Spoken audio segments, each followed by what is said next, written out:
Hello, everyone, and thank you for joining us. This is No Soundbites Allowed. I am your host, Michael Voss, Dragon of the Southern Tier. It is July 31st, a Sunday at 2:30 p.m. Eastern Standard Time, and I am here with you.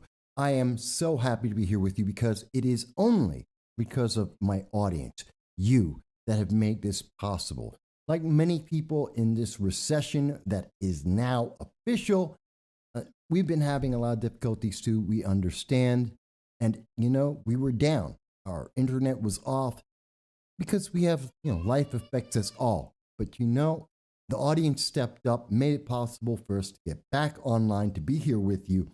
And I appreciate each and every one of you.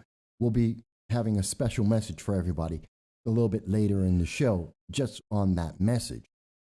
But if this is the first time that you are seeing the channel, we want to welcome you. We thank you for being part of our audience.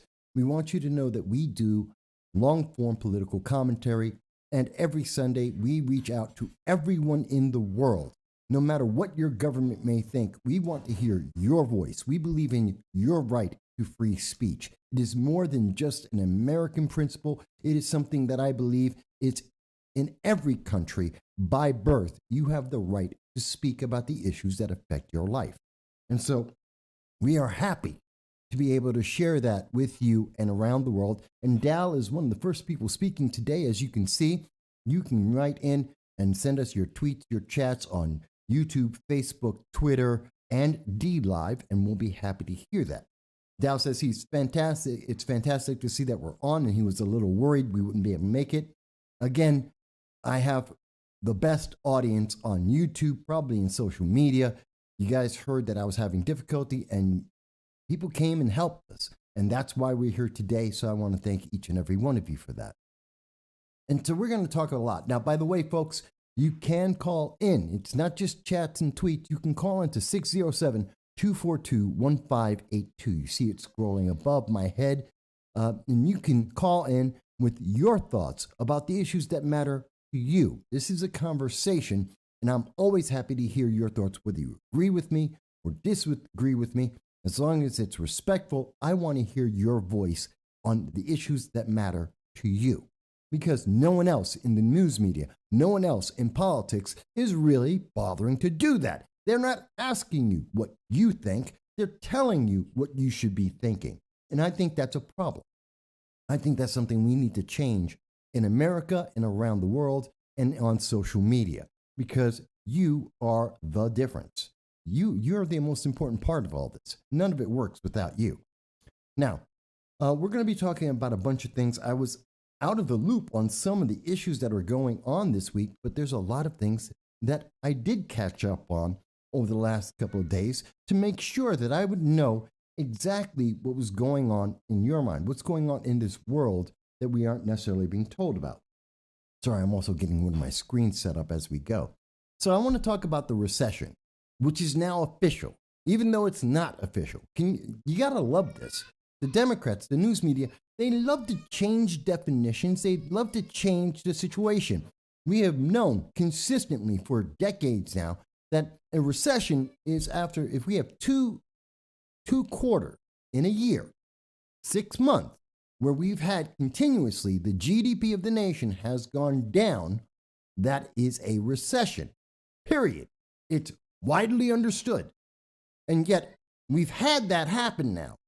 Two quarters in a row under the Biden-Harris administration, a year into the Biden-Harris administration, and we know that their economic policies have failed and have caused America to go into a recession. That is a fact. It is indisputable. Unlike Alexandria Ocasio-Cortez, this is empirically, mathematically, semantically correct. We are in a recession. I believe we are in stagflation, something that we've been talking about on this channel since January, literally the first week of January of 2022. In fact, we've been talking about the economic policies and problems from the Biden-Harris administration since February of 2021. But let's focus with today. And we've been warning you that the economy is going to get worse. And we know that there is double-digit inflation in America at this time, even though the government will not officially mention that. yet.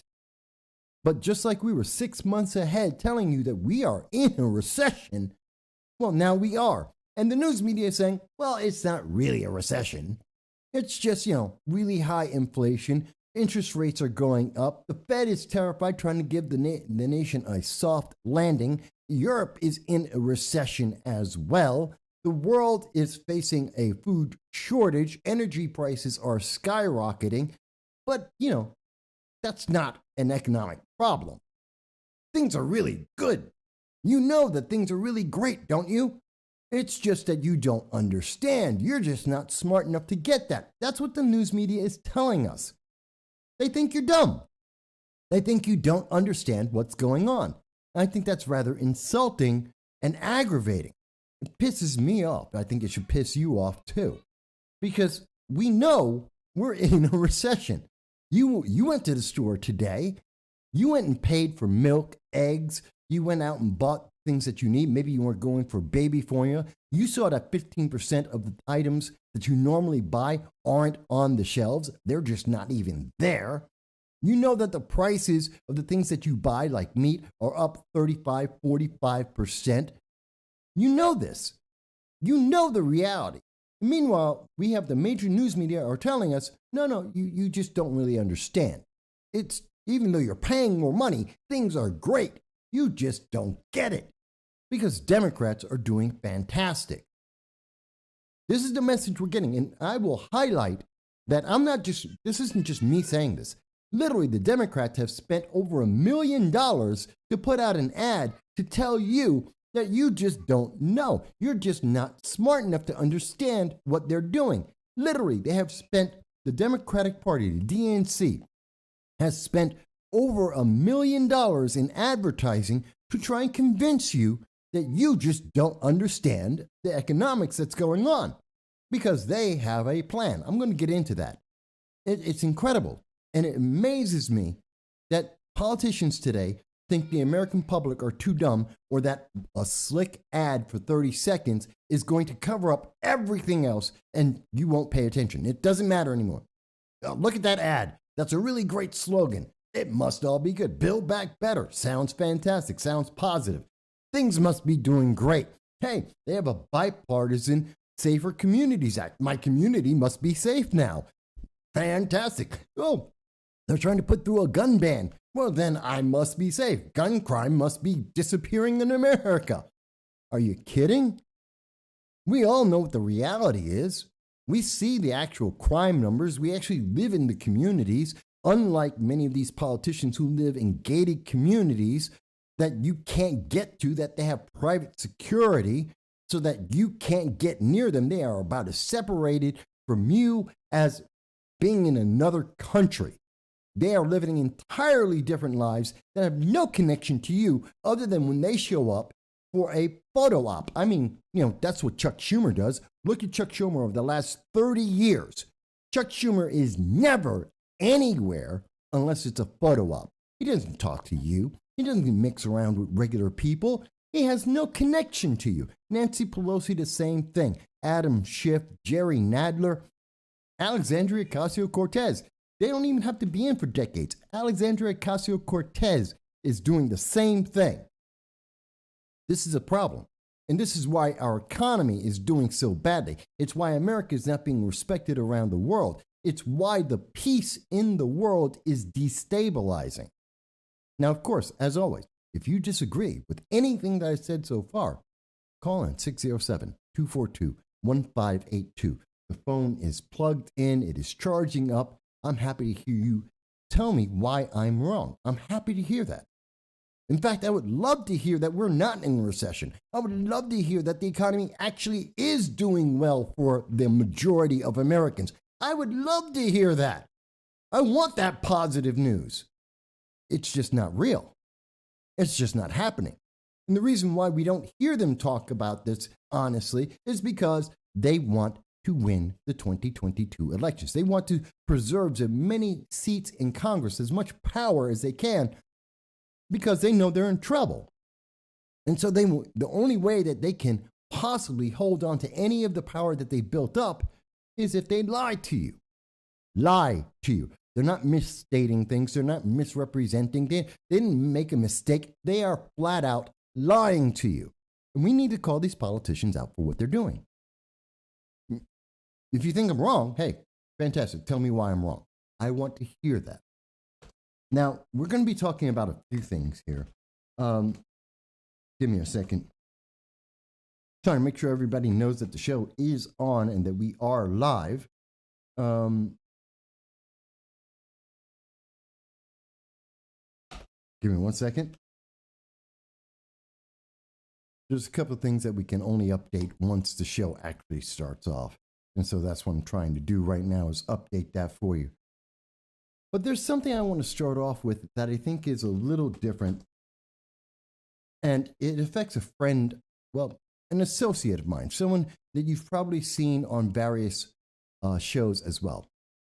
By the way, let me get to the comments. Hot Chicks, good to see you. Thank you for being here with us. Hot Chicks mentions that people are dead in the head. Well, we've been trained not to pay attention to politics, not to respond to politics, to be silent. I mean, that's why people get unpersoned, they get canceled. Hell, it's happening to Dave Chappelle. It happens to you and me. That's a problem. And so they're trying to keep people silent. I'm telling you, do the exact opposite. Make noise. You see every leftist out there, they're more than happy to scream at everything anytime anyone says anything they don't like.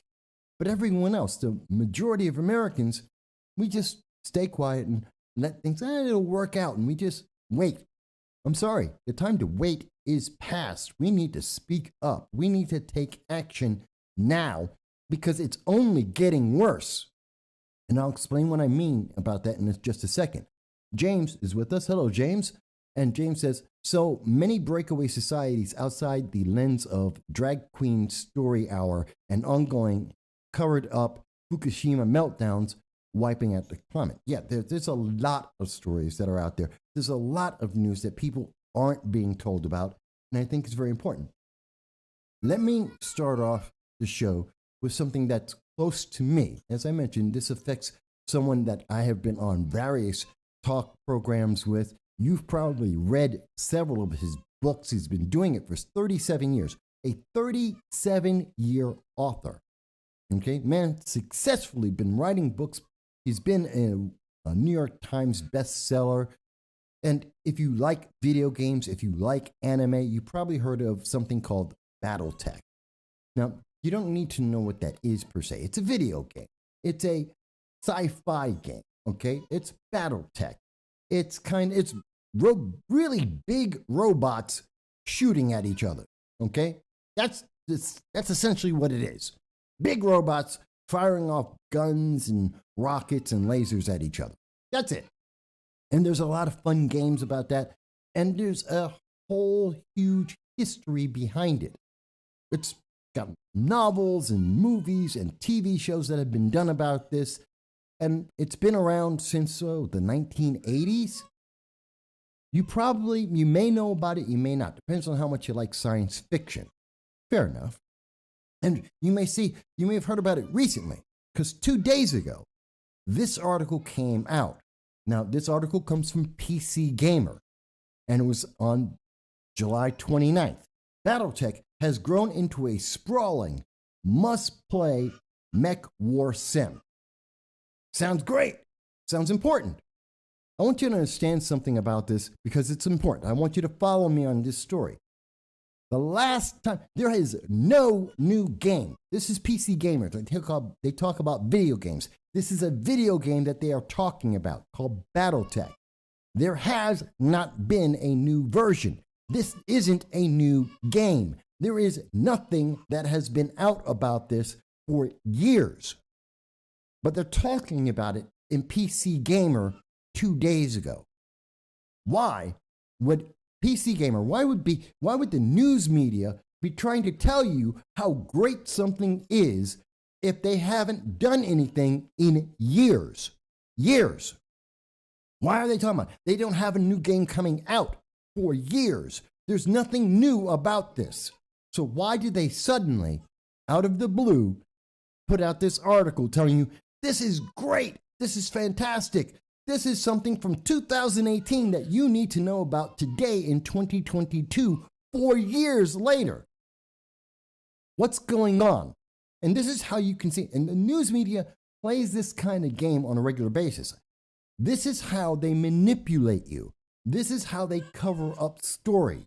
This is why it's important. This is the news media bias, and this is corporations buying their way out of bad news. This is how they manipulate you. That's why this is important. That's why I want to cover this.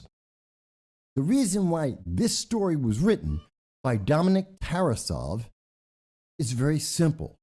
Now, I don't know Dominic Tarasov. I don't know the writer. He is someone who writes about PC games all the time. Fantastic. He, I believe, got a call and said, hey, here's a paycheck. Write about this game. Why? Because we're paying you. That's why. Because the last time that Dominic Tarasov wrote about Battletech, the last time it was relevant to the public, well, according to Rock, Paper, Scissors, his own career, a history of all the articles he's written, you have to go back 19 pages. You have to go back 3 years. You have to go back 3 years ago to be able to see his Rogue Tech is the biggest, meanest, and most unpredictable mod collection for Battletech. That was the last time this was relevant, 3 years ago. That was the last time he had anything to say about Battletech. And that's the last time they did anything. Why has this happened? Because Blaine Pardoe, a man that I have been on talk shows with, someone who I have spoken with, someone who I have traded political ideas about, Blaine Pardoe got fired. Okay? He got canceled. Not just fired, he got canceled. Because cancel culture came after him. They attacked his publisher and they got rid of him. And this could happen to you. And the company, which is Fanatics Corporated, the people who own Topps baseball cards, they decided that they have to cover this up. They know they lost the biggest writer, the biggest fan, the man responsible for a large amount of their consistent history and money. They fired him and they said, we have to cover this up. We have to tell people that Battletech is great. But one of their primary and most consistent writers for 37 years, he's gone. And their audience is going to notice it. Blaine talks about this. Why did he get canceled? Why did his publisher get rid of him? Because an activist, a man, a convicted criminal who has threatened his life, said, I don't like his politics. Think about that. You can be fired from a 37-year career, a success that an entire industry has been built up around. You can lose your position because one convicted criminal who has threatened your life says, oh, I don't like your politics. And that is exactly what happened in this case. That is exactly what they did. Catalyst Game Labs are responsible for publishing the stories of Battletech, the books behind the video games, behind the cartoons. They're the ones who are publishing that, and they've been doing that for quite some time. Blaine Pardoe has been a speaker at the U.S. Naval Academy, at the National Archives. He's spoken at the Smithsonian. He has written books about everything. He is a well-accomplished, well-respected writer. And he has written, and he only recently wrote a political book in 2021. Not 37 years ago, not for 37 years. In 2021, he wrote his first political book, and then he got canceled. Now, I highlighted this. When this came up, this convicted individual who uses fake accounts, this is where Twitter comes in. This criminal uses bots on Twitter, fake accounts, pretending to be women, pretending to be single moms, pretending to be actual consumers, and he uses these fake accounts to try and make a groundswell and say, oh my God, we're all so upset. This writer is not woke enough. And you have to be woke as a business so that you can go broke as a business. And my friend, Blaine Pardoe, was attacked. And when this fake account, these fake tactics were used, he went to his publisher and he said, I asked if his publisher had verified that the protest was not a handful of people using sock accounts, Puppet, these fake bot accounts on Twitter, to make their cause appear larger. He told me he had not checked. The publisher did not check, and it didn't matter anyway. It also didn't matter that the quotes in question were taken out of context or fabricated. So this guy lied, and it doesn't matter that he lied. It didn't matter that he made up the story. Didn't matter. It was woke, and that's all that's all that it took. He goes on. I noted how other Catalyst publishers, books at the publisher Catalyst Game Labs, they contract other artists and other authors, and those other individuals voiced radical progressive opinions that were offensive. But the publisher had no problem with that. They were woke. They were insulting the public. They were politically biased openly, and that's okay because they're on the left. They're progressive. And his publisher said he would talk to some of them. He never did because conservatives don't complain, and the left, they always complain. So they're always trying to appease the left. They're trying to appease people, showing, hey, I'm woke too. Don't worry. Stop picking on me. Don't break my window when you have your next riot. My business is just as woke as anyone else. It never works. He goes on to say, Blaine says that he was informed by his publisher that his political beliefs of one book in 37 years of writing, that was alienating half of the customer base. Except when you look factually, empirically, when you look at the actual data, what did it say? Sales and ratings of his latest novel for Battletech, which had nothing to do with politics, were exactly on par with his previous works. He was consistent. He was still making them money. He was still having his audience there with him, supporting this industry, supporting his books. But that didn't matter because it wasn't woke.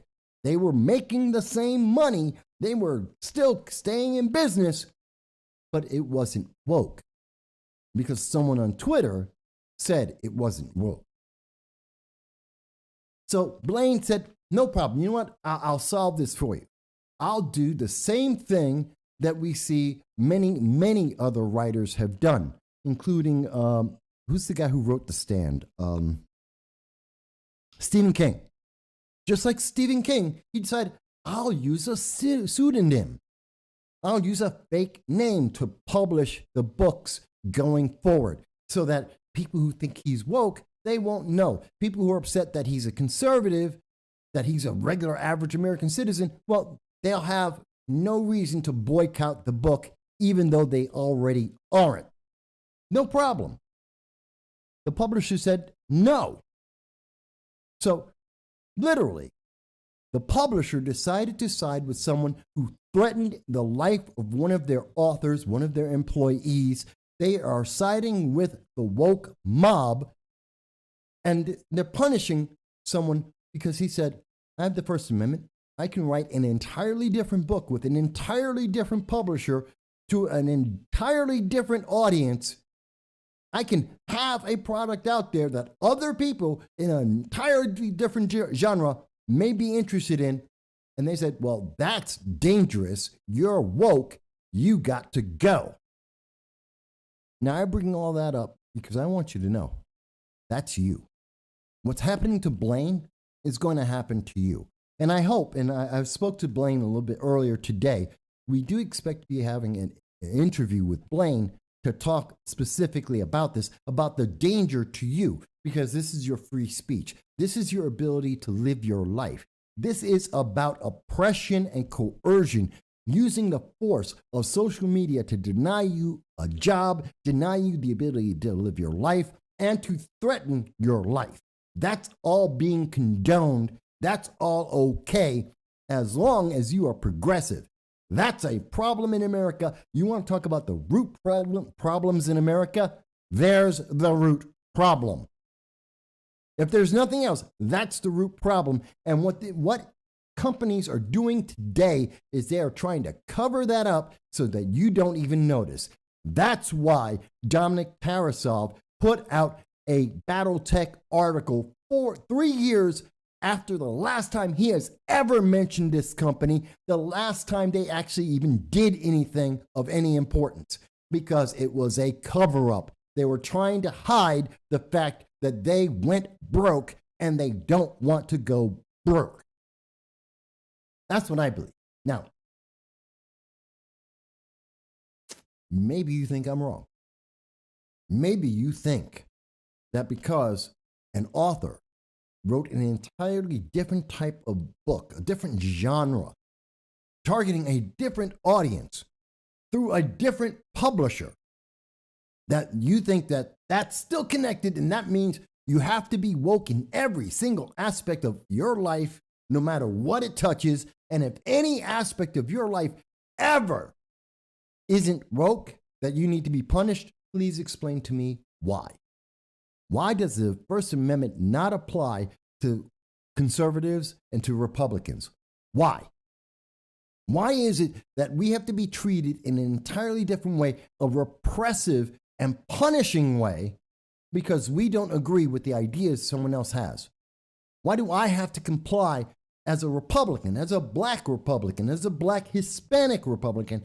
Why must I comply with the rules and the mandates that come from the progressive left on how I live my life? And that's you too. Jan, hello, Jan. Good to see you with us. Jan says liberals have been lying for years. Yes, they have, and we're going to get into that. But I want you to understand, this is where we are today with businesses that are so desperate to be woke. They're so terrified of Twitter, bots on Twitter, confirmed, verified bots on Twitter, made by criminals. They are so terrified of that criminal using a fake account that they're willing to go completely woke. And then they wonder why they go completely broke. You don't have to believe me. Look at Netflix. How many people has Netflix fired? How many programs have they canceled? How many series are they throwing out to the wind? How much money is Amazon losing on the Rings of Power? Look at all the woke programs that have been out there. Look at what Disney is doing, and you will see the same thing. And I am upset with Fanatic. The name of the company is Fanatics Corporation.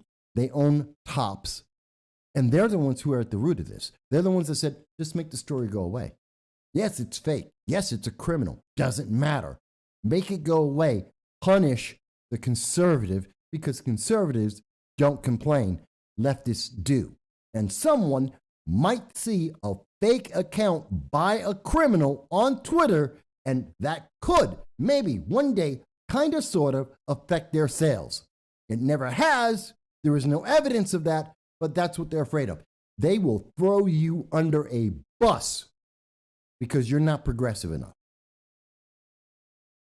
That's got to upset you, because it definitely upsets me.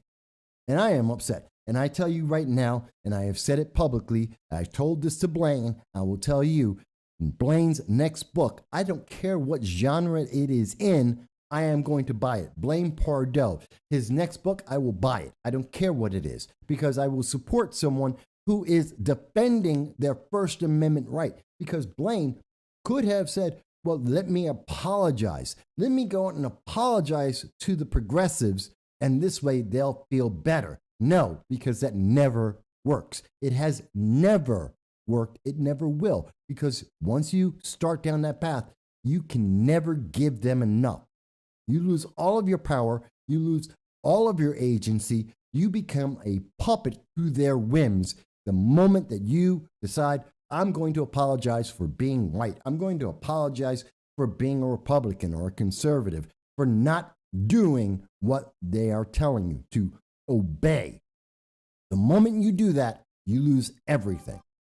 Now, if you think I'm wrong, if you think I don't understand, no problem. Call in to 607-242-1582. Tell me why I'm wrong. Tell me how woke companies are doing better than they ever have before.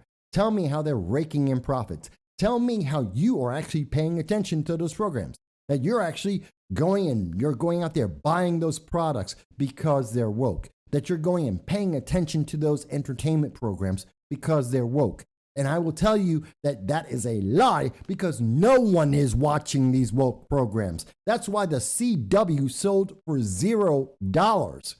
No one cares.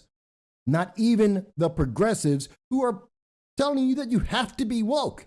They're saying you've got to give them woke programming. And even the progressives won't watch the woke programming. They won't buy the woke products because they never did, because they don't care. It's not about the product. It's about obey.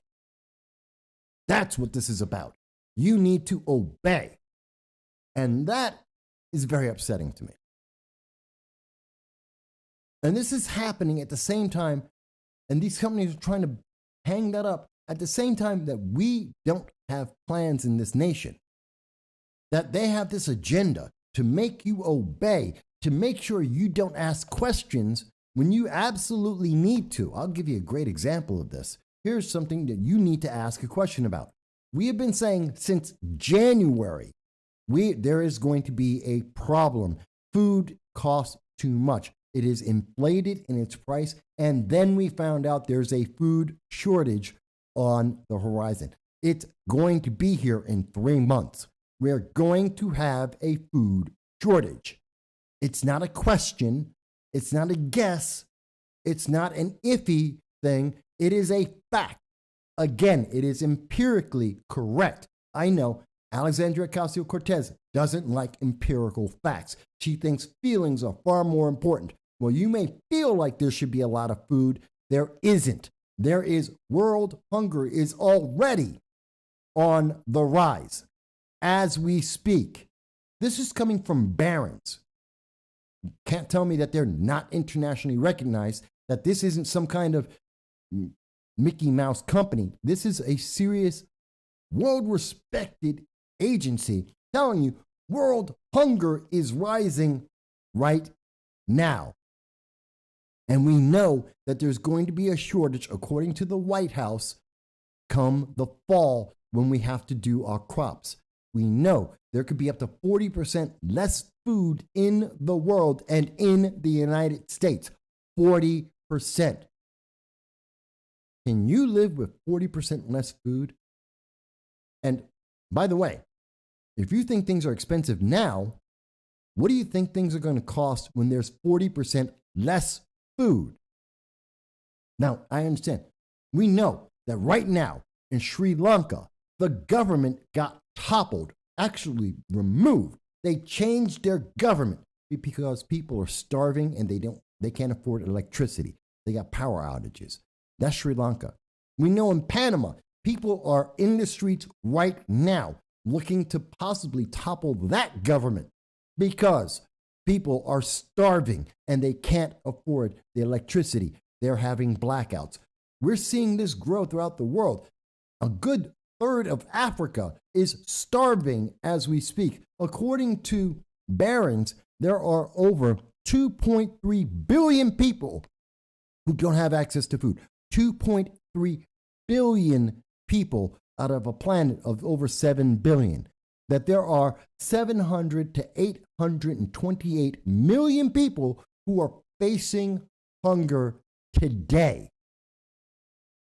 And you're going to tell me, and the Democrats are telling you, that nope, it's not a problem. Economy's great. Everything's doing fine. You just don't understand. Why are you asking questions? We've got this in the bag. There's no problem whatsoever. That's what they are telling you right now. Don't worry, we don't have a plan, but we don't need a plan about food and world hunger. You're in the United States. You're not going to go hungry. By the way, 15% of the shelves are empty in every single store in America. There's 15% less food and things that you buy every day. No matter what store you go to. I don't care if you're going to, you can go to Kroger's, or you can go to Walmart, or you can go to, well, name the store. Doesn't really matter. In Dixie, you're not getting what you used to have. But you're not supposed to complain. You're not supposed to ask a question. You're not supposed to go to your representatives, people who are obligated to listen to you and do what you say. Those representatives who are living entirely different lives behind walls, behind gated communities, with private security separating them from you. Those people, well, they're not listening. They're telling you how you should live, and you have to obey or else. Let me get to the comments. Jan says, it's all about the agenda. Lie to the people, get your way, which in turn cancels a whole group of people. Yeah, it's called the message. We have to follow the message. No matter where the message goes, no matter how convoluted the message is, you have to go with the message. You have to be woke or else, because you're the problem, not the message, not what the message means in your life. Jan goes on to say, it's the art of war. Go after fuel, food, and arms. This is exactly what they are doing.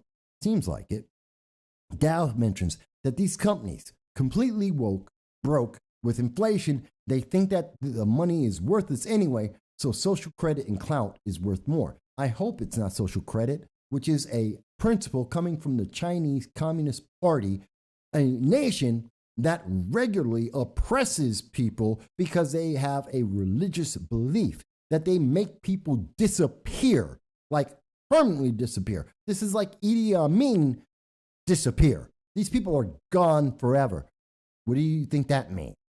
When you disappear forever and you are never heard of again, do you think that's because you went to a vacation spot? Do you think they went to another country? No, they are 6 feet under.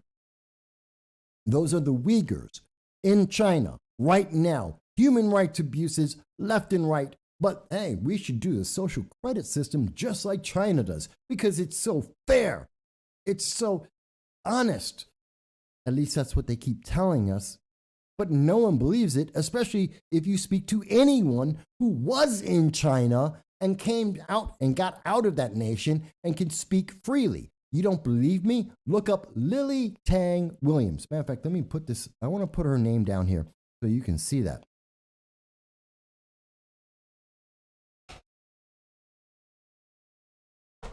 Lily Tang Williams. You don't know who she is? Look her up. I've done an interview, 2 or 3 interviews with Lily. She's a fantastic individual, naturalized American citizen, one of the biggest supporters of the Second Amendment that I have ever known. Woman loves this nation, and she'll tell you what China's like. She'll tell you what the social credit will get you. You know what it gets you? It gets you 1 pound of meat a month. That's it. That you have to share with an entire family, 4 or 5 people. That's it. You don't get another option. You don't get to have choices. You don't have freedom. That's what social credit gets you. But don't believe me. Believe Lily Tang Williams, who lived that experience firsthand. I'll tell you about what happened in Russia when I was in Moscow under communism, and I saw that stores were empty 28 days out of 30. That under communism, under socialism, that people had, when you had a McDonald's, the only McDonald's in Russia, people waited on 8-hour long lines to get into the only McDonald's because it didn't exist anywhere else. That people, you couldn't get food. I've talked about this so much. It's upsetting. But that's what social credit gets you. That's what being woke gets you. That's what socialism gets you. I understand the Democratic Socialists of America make it sound wonderful. They think Che Guevara was a saint. You see him on the t-shirts of all these college students. Except they forget to mention that Che Guevara was a racist and he hated gay people and killed them. Don't believe me? Look at the history. It's out there. It's a fact. Yet again, another fact that I know. They believe in feelings because feelings are more important. It's about their truth, not the truth, because their truth is that Che Guevara, Chairman Mao, these are great people. And the truth is that they committed mass murders. They are killers. And in particular with China and Mao, the largest mass murderers in the history of the world. Well over 120 million people killed by these guys. But hey, they feel like they're good guys. Can you imagine if someone said, I feel like Manson, the killer, Manson in California. They feel like he's a good guy. Did that mean that he isn't responsible for killing 12 people? They feel like a certain guy named Adolf. He was a good guy. They feel like it. Well, guess what? He wasn't a good guy. He was a bad guy. So was Stalin. So was Chairman Mao. So was Che Guevara. But we're not supposed to say that. We're not supposed to even think that. How dare we? Let me go back to the comment too.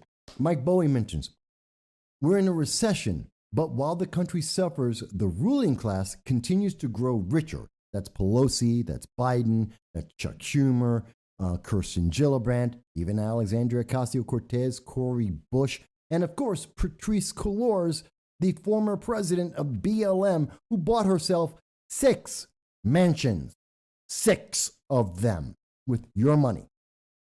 They're doing fine. And she's a socialist. She's a self-avowed communist, just like Bernie Sanders, who's a multimillionaire and owns 3 homes. These communists are millionaires. They're living great lives. I don't know about that, because I can tell you, I'm not. Mike Bowie goes on to say, the decisions they are making not only hurt the average American citizen. And that is a fact. That is a fact. And again, you don't have to believe me. Go to the store. Go to the store right now. Buy anything. Anything in the store today. Look up the price 3 years ago. Tell me it's not higher. Look at the price a year ago. Tell me it's not higher today than even a year ago. Look at the prices you were paying for everything January of 2022. Compare it to where you are today. Tell me it's not higher now. And they're telling you that everything's fine. The economy's great. Scary, isn't it? Scary when you think about it. Again, if you think I'm wrong, 607-242-1582. Call and tell me how I'm wrong. Show me the evidence. Explain to me how being woke is such a godsend for everyone. How it's improving people's lives. Please, show me your evidence. Give me that argument. I would like to be wrong. I would like to think that the world is getting better. The evidence tells me it's not. You may feel, there are progressives who feel like things are good and they're getting better. They feel it. There is no evidence. Their feelings, sadly, don't reflect the world and don't impact the world. You can feel anything you want. I don't care how you feel, but I can tell you I do care about the facts. Because the facts affect us all. Your feelings, that's on you. And we should have more people willing to say this out loud. Because it's not racist. It's not sexist. It's not anti-LGBTQAI plus 123 alphabet. It's not against anyone to say the truth. The truth is the truth. You don't have to like it, but that's what it is. And we can't fix it if you can't even say, this is what is happening. This is the reality we are living under. I'll give you a great example. You know Lee Zeldin? You know about his attacker. We talked about it last week. We had actual eyewitnesses call into the program to tell you about what they saw live in person, real time, because they were there. And we know that the policies, the bail reform, the Democrats have forced onto us in New York State and around this country, that it has failed. It has led to greater crime. It has literally allowed someone who attacked a sitting member of government, our Congress, someone who attacked a politician, a candidate, an American citizen, live on tape with dozens of witnesses, and they just let him walk away. New York State said, oh, you tried to attack someone with a weapon in your hand, with witnesses, on video. Oh, we'll just let you go. You're obviously a safe person because you're pushing the progressive ideology. You're defending Democrats in that attack. You are attacking a conservative. You are attacking a Republican. So we're going to let you out. Same thing they did to the people in BLM. Think I'm wrong? Remember the stories? We've covered it. 6,000 people in New York State alone released. They committed riots, assault. They destroyed property, intimidated and coerced people while they were sitting having a meal. 6,000 documented cases of these crimes. New York State said, no, that's okay. We just wipe away all the crimes. We got rid of that history. They just let them go. Said, nope, never happened. Don't worry about it. And we have someone here committing an act of violence, something that these very same Democrats are saying, they have to pass all these laws to restrict your freedoms, to take away your rights, to disavow the Constitution. They have to do that to protect you. But when you get attacked, if you have the wrong political preference, well, then they're just going to let the criminal out onto the street. Think about that. They're letting the criminal who committed an act of violence out on the street, but they have to protect you from criminals, so they're going to take away your right to defend yourself. You can't have a bulletproof vest. You can't carry a firearm. Nope, that's too dangerous. You can't do that, but we'll let the criminal who committed an act of violence, we're going to let him walk on the streets. You know, it took the federal government, the FBI had to step in and arrest this man because he committed an act of violence. He tried to kill someone. Now you may say, oh, Mike, and I'm going to get to the comments in just a moment, folks. But you may want to say, well, hey, this is, he wasn't really, he was drunk and he's got mental issues. And if he killed DeSantis, would that make any difference? What are you telling me? Well, he had a Bronze Star. He tried to attack someone and, I believe, assassinate someone. You're telling me because he has a Bronze Star, that's okay. Is that really okay?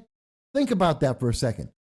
You're saying that if someone has a medal, it's okay if they commit attempted murder. Do you really want to support that point of view? Because that's what the Democrats are telling us. Oh, well, he was drunk at the time. So you're saying that if someone is drunk, like drunk driving, and they kill someone, they should be absolved. It's okay. They weren't in their right state of mind.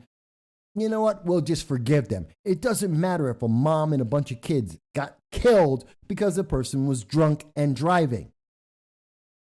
This gentleman was drunk and wielding a weapon. What's the difference? Seriously, if you want to tell me it's because he's an alcoholic, I will tell you the same thing. Okay, so if he was behind a car and he hit Lee Zeldin, you would be okay and say, well, that doesn't matter. Drunk driving, that's all right. We forgive that. Is that what you're saying? Is that what the Democrats are trying to make us understand and believe? Because I don't think that's correct. In fact, we can see the history throughout the nation. Drunk driving, no. You don't get a freebie. You don't get a pass because you hit someone. You hit someone. You nearly killed somebody because you were drunk. That's not an excuse. So why is it an excuse now? Because there's an election in 2022. Because Lee Zeldin is pointing out the way that Democrats have destroyed our justice system. They have destroyed law enforcement. They have destroyed our economy and our lives, and they are making us less safe. He's pointing out the obvious fact that he is less safe. And so is everyone else in New York State. So is everyone in this nation because of the progressive policies. And that's why, well, in this case, it's because he's got a Bronze Star. It's because he was an alcoholic. It's because he's got issues. So does everybody. And it never works any other time except when it's politically an advantage. If you think I'm wrong, I'm happy to hear why. I'm happy to hear that. Oh, wait a minute. So in the comments, I see that a gentleman or woman, I don't know, someone named Happy Life, who was here last week and was supporting Joe Biden. And I asked them, call in, tell us why you support Joe Biden. Why do you think the policies are working?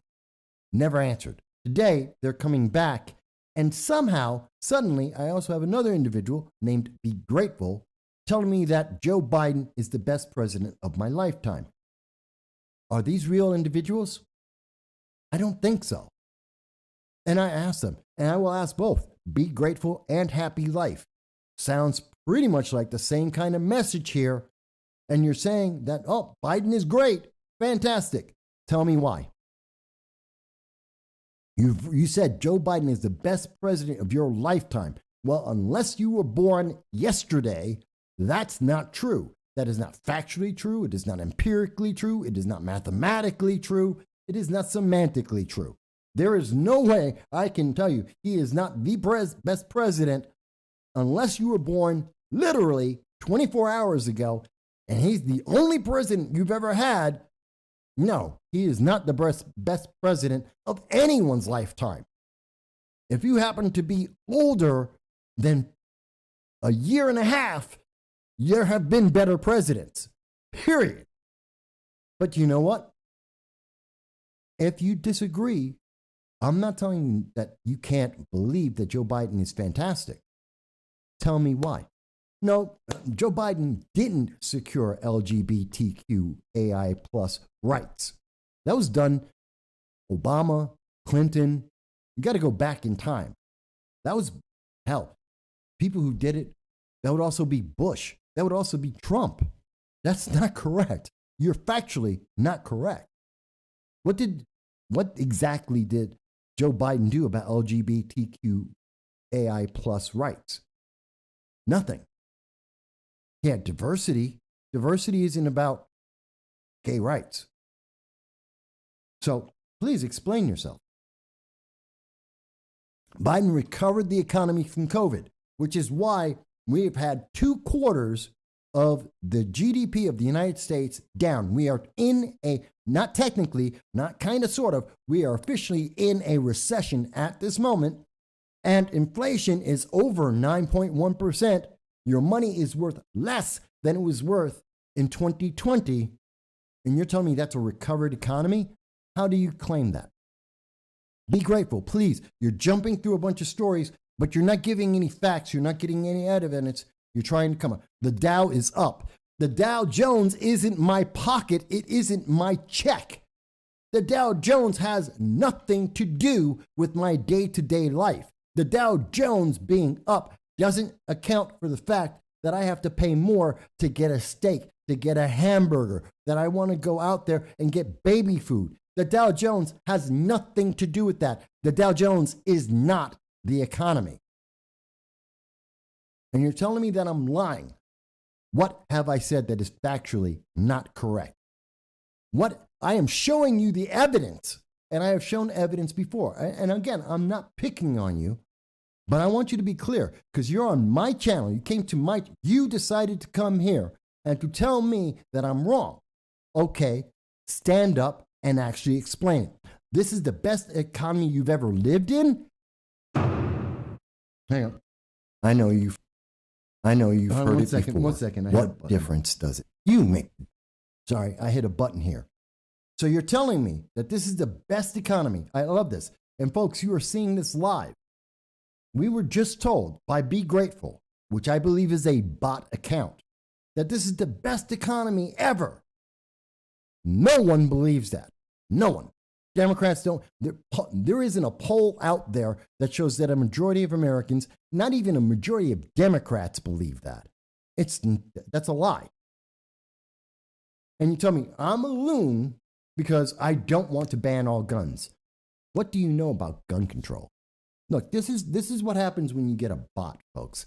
They're just putting out, these are all just talking points. You notice he doesn't have anything specific to say. He can't point to anything. He can't say anything. He's not defending. Every time I'm asking him about each issue he's bringing up, he's jumping to another issue. He's going on to something else. He can't defend the things that he has been told to say because I'm supposed to be silenced when he said, oh, you're a loon. Oh, well, that's it.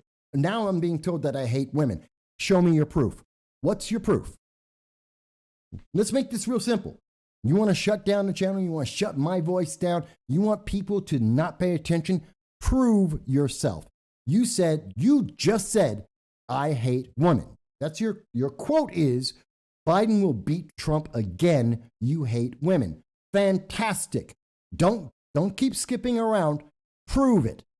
Prove it. I have 1,400 videos. I have written over 2,000 articles. I have over 2 million words published. That will take you days to get through. Tell me, show me one thing. Oh, I'm reported for hate speech? Fantastic. What did I say that was hateful? What did I say?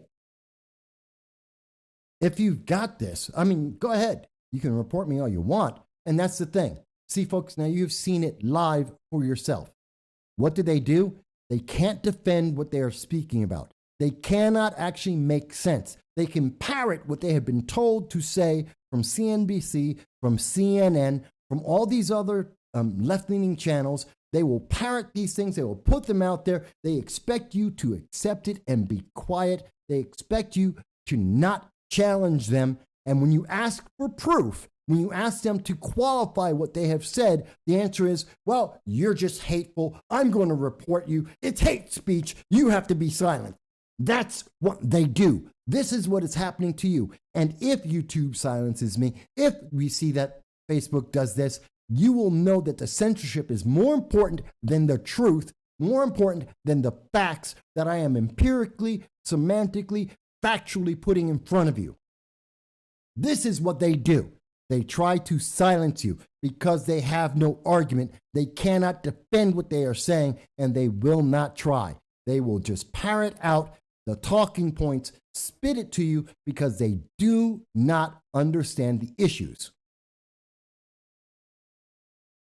See, it's meant to silence me. He thought that by saying, well, you've been reported for hate speech. Oh my God, I'm going to be so upset now. I have to apologize. Oh my goodness, please don't report whatever you want. I don't care. Report whatever you want. But please provide the proof because there is nothing hateful that I've said. I've asked you questions about what you said. I've asked you to verify. You actually be grateful. You made the only statement that was hateful. You put an accusation against me, which is on screen, which is on video. And you want to tell me that I'm the one who's going to have to worry? I don't think so.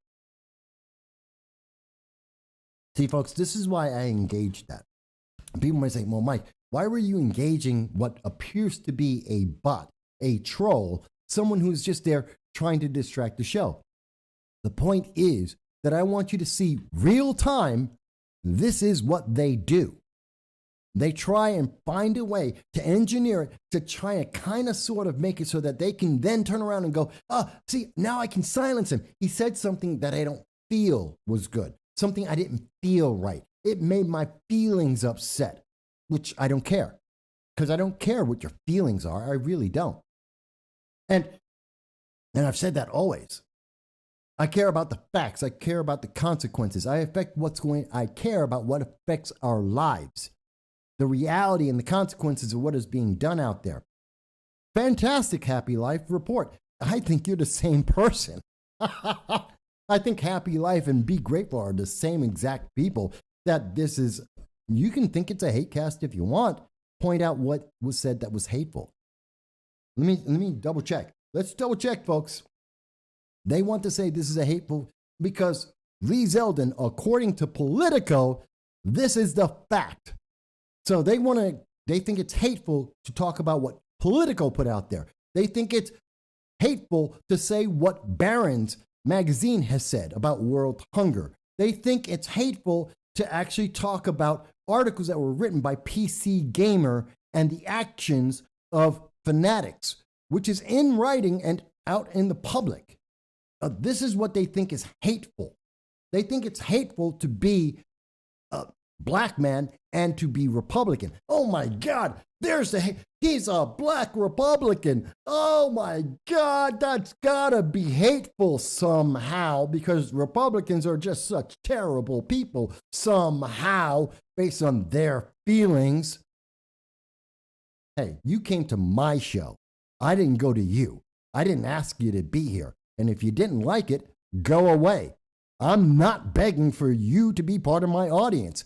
But if you are going to be part of my audience, which I'm happy for you to do, and if you're going to make comments, then do the job. Your job is tell me why. Joe Biden saved the black community from Trump. Oh my God.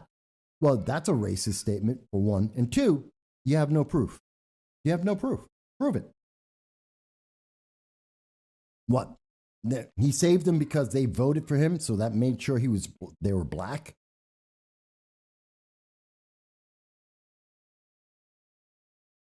Thank you, Jan. Thank you for being there with me. But I want people to see this because you don't see it enough.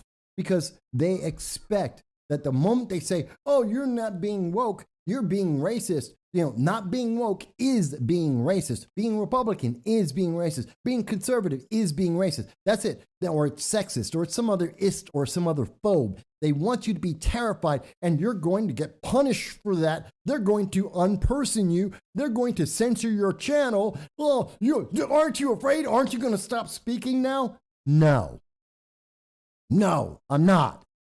Just like Blaine Pardoe didn't stop, I'm not going to stop either. I'm not afraid. You know what? I am a black person. I know people who are black. I know people who had COVID.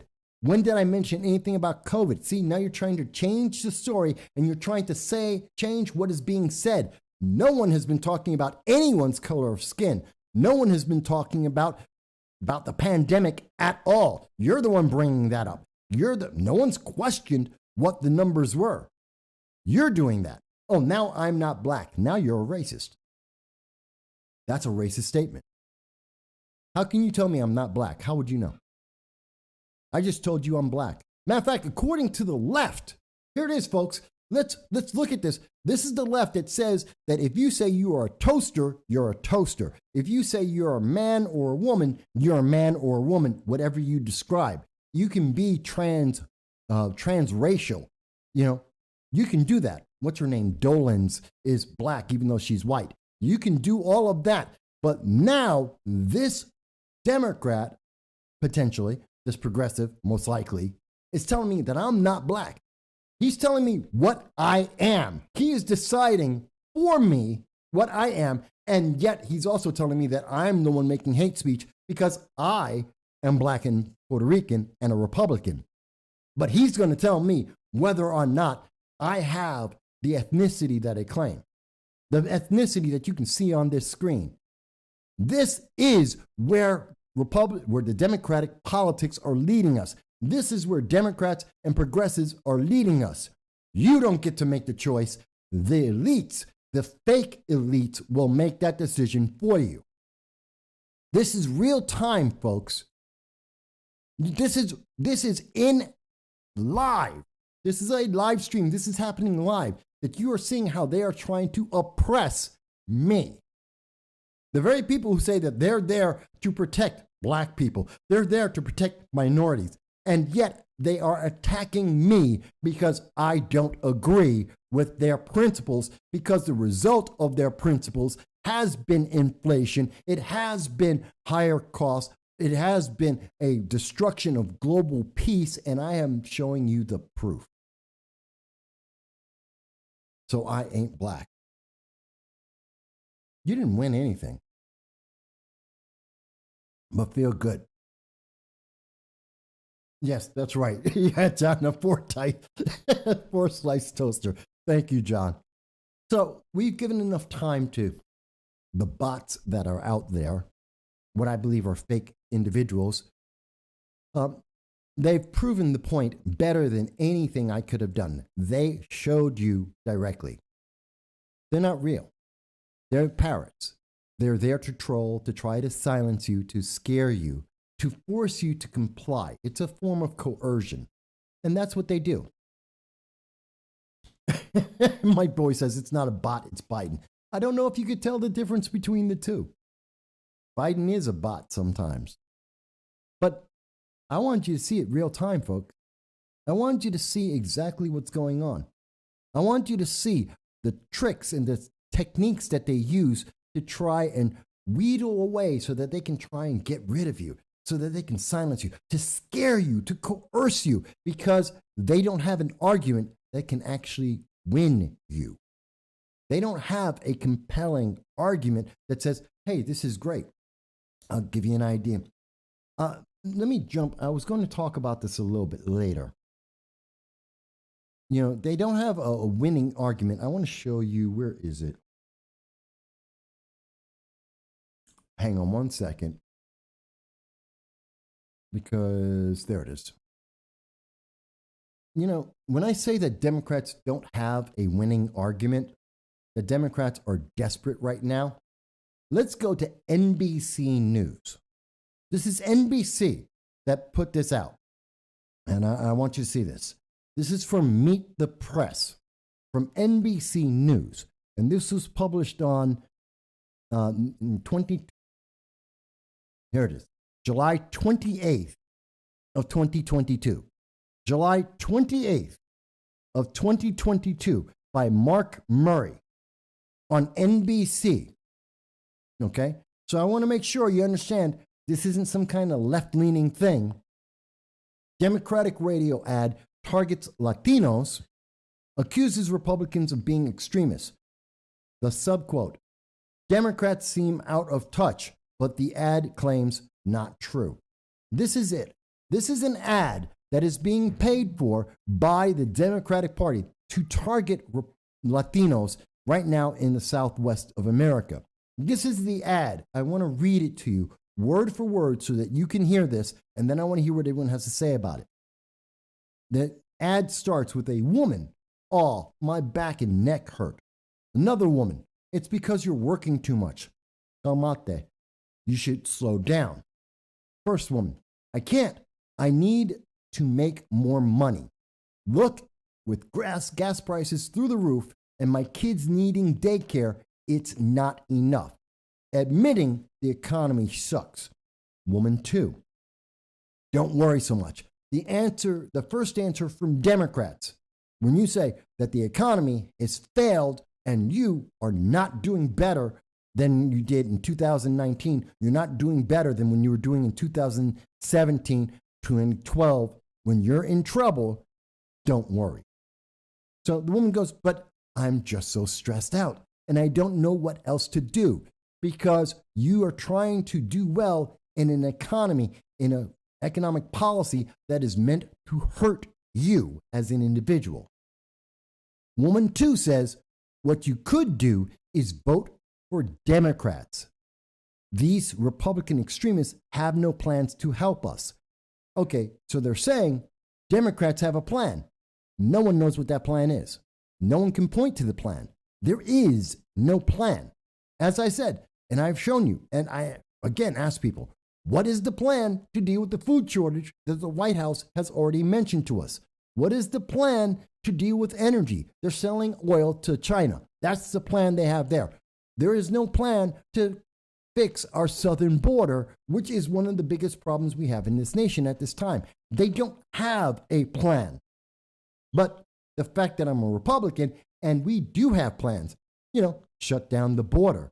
How about that? How about more oil and drilling in the United States for Americans and not selling our reserve to China? How about that? How about we stop spending as much money overseas and spend it more on people here in America? How about we spend less money, stop printing money so we have at least a little bit of a reduction in the amount of inflation that we have? We have plans. They just don't like them. Okay, but the ad goes on, and I want to continue. The ad goes on.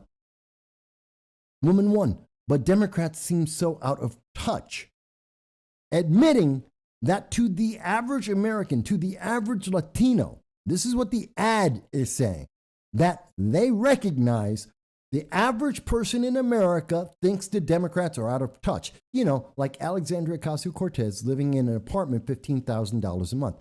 Like Cori Bush spending $70,000 to be able to pay for private security to protect her. Like Patrice Cullors, the former head president of BLM, buying 6 mansions worth over $6 million in total. Individuals like Joe Biden and Chuck Schumer and Nancy Pelosi and Adam Schiff and Jerry Nadler, who are all multimillionaires and live in gated communities, walled off houses that you can't get to. Yeah, they're out of touch, absolutely. So the answer to Democrats are out of touch. What everyone believes in America, that is what the majority of Americans believe, including Democrats, the answer from the Democratic Party is, that's not true. Why is it not true? They don't tell you why it's not true. They don't give any evidence of why it's not true. They don't give an example of why that's not true. I just gave several examples of why it is true. They don't even try to provide any proof. They go on to say, these MAGA Republicans are only working for rich people. First of all, what is MAGA? Make America Great Again. That is an America First principle. It means you want your home, our nation, to be better. Is anyone upset with the idea? Why are Democrats upset that Republicans or any American wants America to be better? Because that's what Make America Great Again means. We want a better America. We want lower inflation. We want more jobs that pay better. We want to be able to own our own businesses. We want a secure border. We want criminals to be punished. We want to be able to defend ourselves and our families and our property. What's wrong with that? How is that a negative? How is that something that is dangerous? These are principles that have existed in this nation since its foundation. But that is supposed to be bad. That's negative. That's MAGA. Are you kidding? No, it's a slogan. You're not supposed to think about it. You're just supposed to go, oh, yeah, that's what that ad said. It must be true. Republicans are just so bad. And they're working for rich people, like the Democrats, like half of Congress. Let me go on. The ad continues. Democrats know firsthand that even small price increases are hard for working families like ours. That's why the Biden administration denies that the economy is bad. That their press secretary has denied that the economy is bad. They deny it. Joe Biden has been denying this since January. Okay, so they know that this is bad. Then why don't they have a plan? Why don't they have a way to fix this? And by the way, spending more money increases inflation. It's part of the reason why inflation is higher. It's because they keep printing money. So printing more money doesn't make the problem less. It makes it more. That's basic economics. Economics 101. Let me continue. Democrats are finding solutions. They didn't give us a solution. You notice they never mentioned in this ad a single solution. They didn't even hint at a solution. Unlike the Republicans. Really? Because I'm a Republican, I just gave you a dozen different solutions. Okay, calmate. What you could do is vote for Democrats. Why should you vote for Democrats? In the Democrat ad itself, it gives you no reason to actually vote for Democrats. Now, they don't have a plan. They don't even hint at a plan. They don't have any reason. They're telling you that they have failed and you should vote for them anyway. Why? Why should you vote for them? Oh, the Republicans, they have this plan, but it's a bad plan. Yeah, great, but Democrats have zero plan. They don't have a plan. So I could either go with a bad plan or no plan. Gee, which one do you think is going to work out better? Maybe the plan, because at least it's a plan. So let me come back to the comments. So this is what we are hearing from the bots that were just on the channel. What I believe were bots. Individuals that were trolls, probably paid for by, I don't know, one campaign or another, very likely from the Democratic National Committee, to try and tell us, oh no, you just don't understand. Okay, fantastic. This is what Democrats are spending. That ad from NBC, as reported by NBC News, they're spending over $1 million to put that out because they think that when Latinos, who they call Latinx, no one likes that, everyone hates it, that when they present this to Latinos, that they're going to go, oh yeah, that makes perfect sense. Okay, I guess I got to vote Democrat because, I don't know, there's absolutely no reason why they should do that. But they're going to spend all this money to try and convince you that you're going to be better off with no plan than with a plan. That somehow, well, Republicans are evil because they believe in America. They believe in the Constitution and the amendments. Oh, how evil, how terrible. Okay.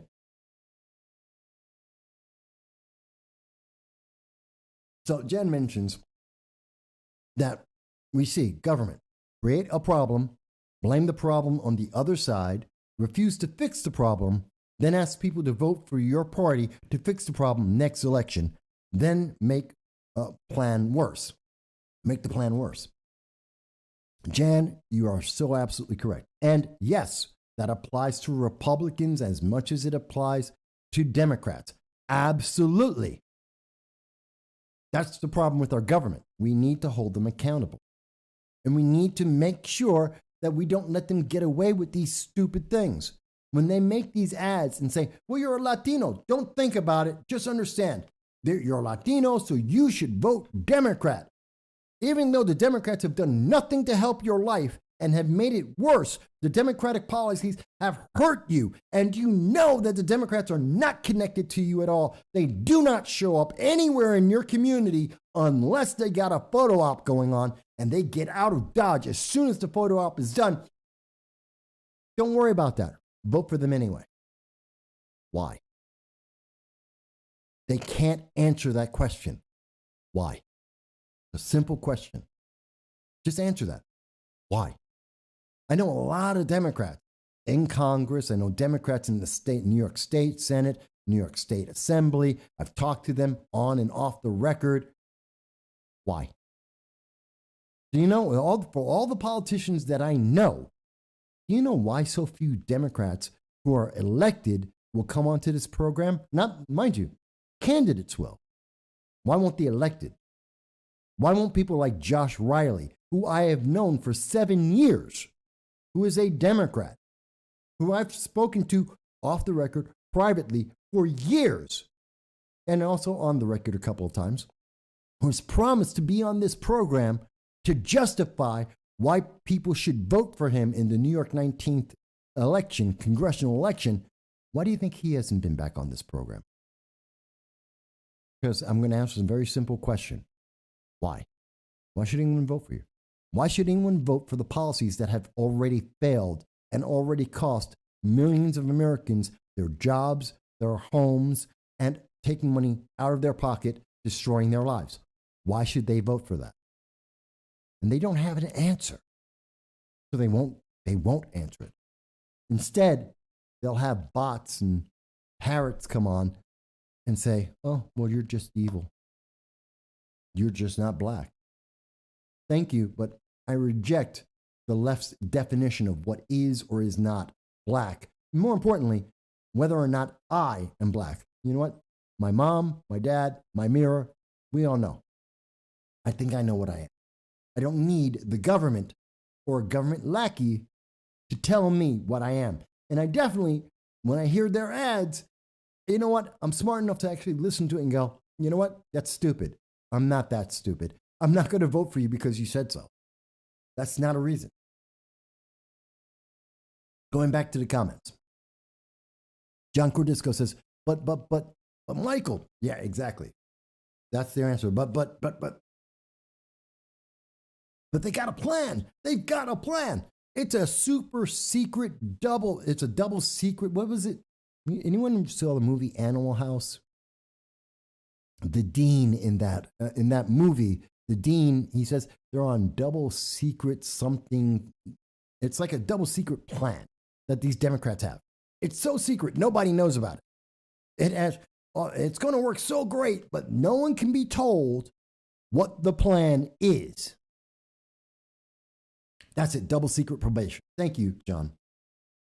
That's what it is. We're on double secret probation. We can't tell anyone in America what the plan is. We can't tell the reporters. We can't tell the economists. We can't tell anyone what the plan is, but trust the politicians that got you into this problem, that they have a way to get you out of this problem. Why should you believe them?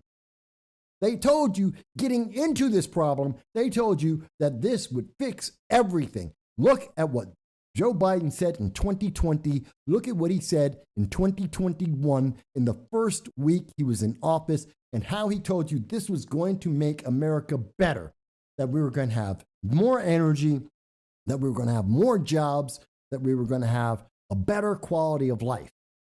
And here it is, a year and a half later, and none of that is true.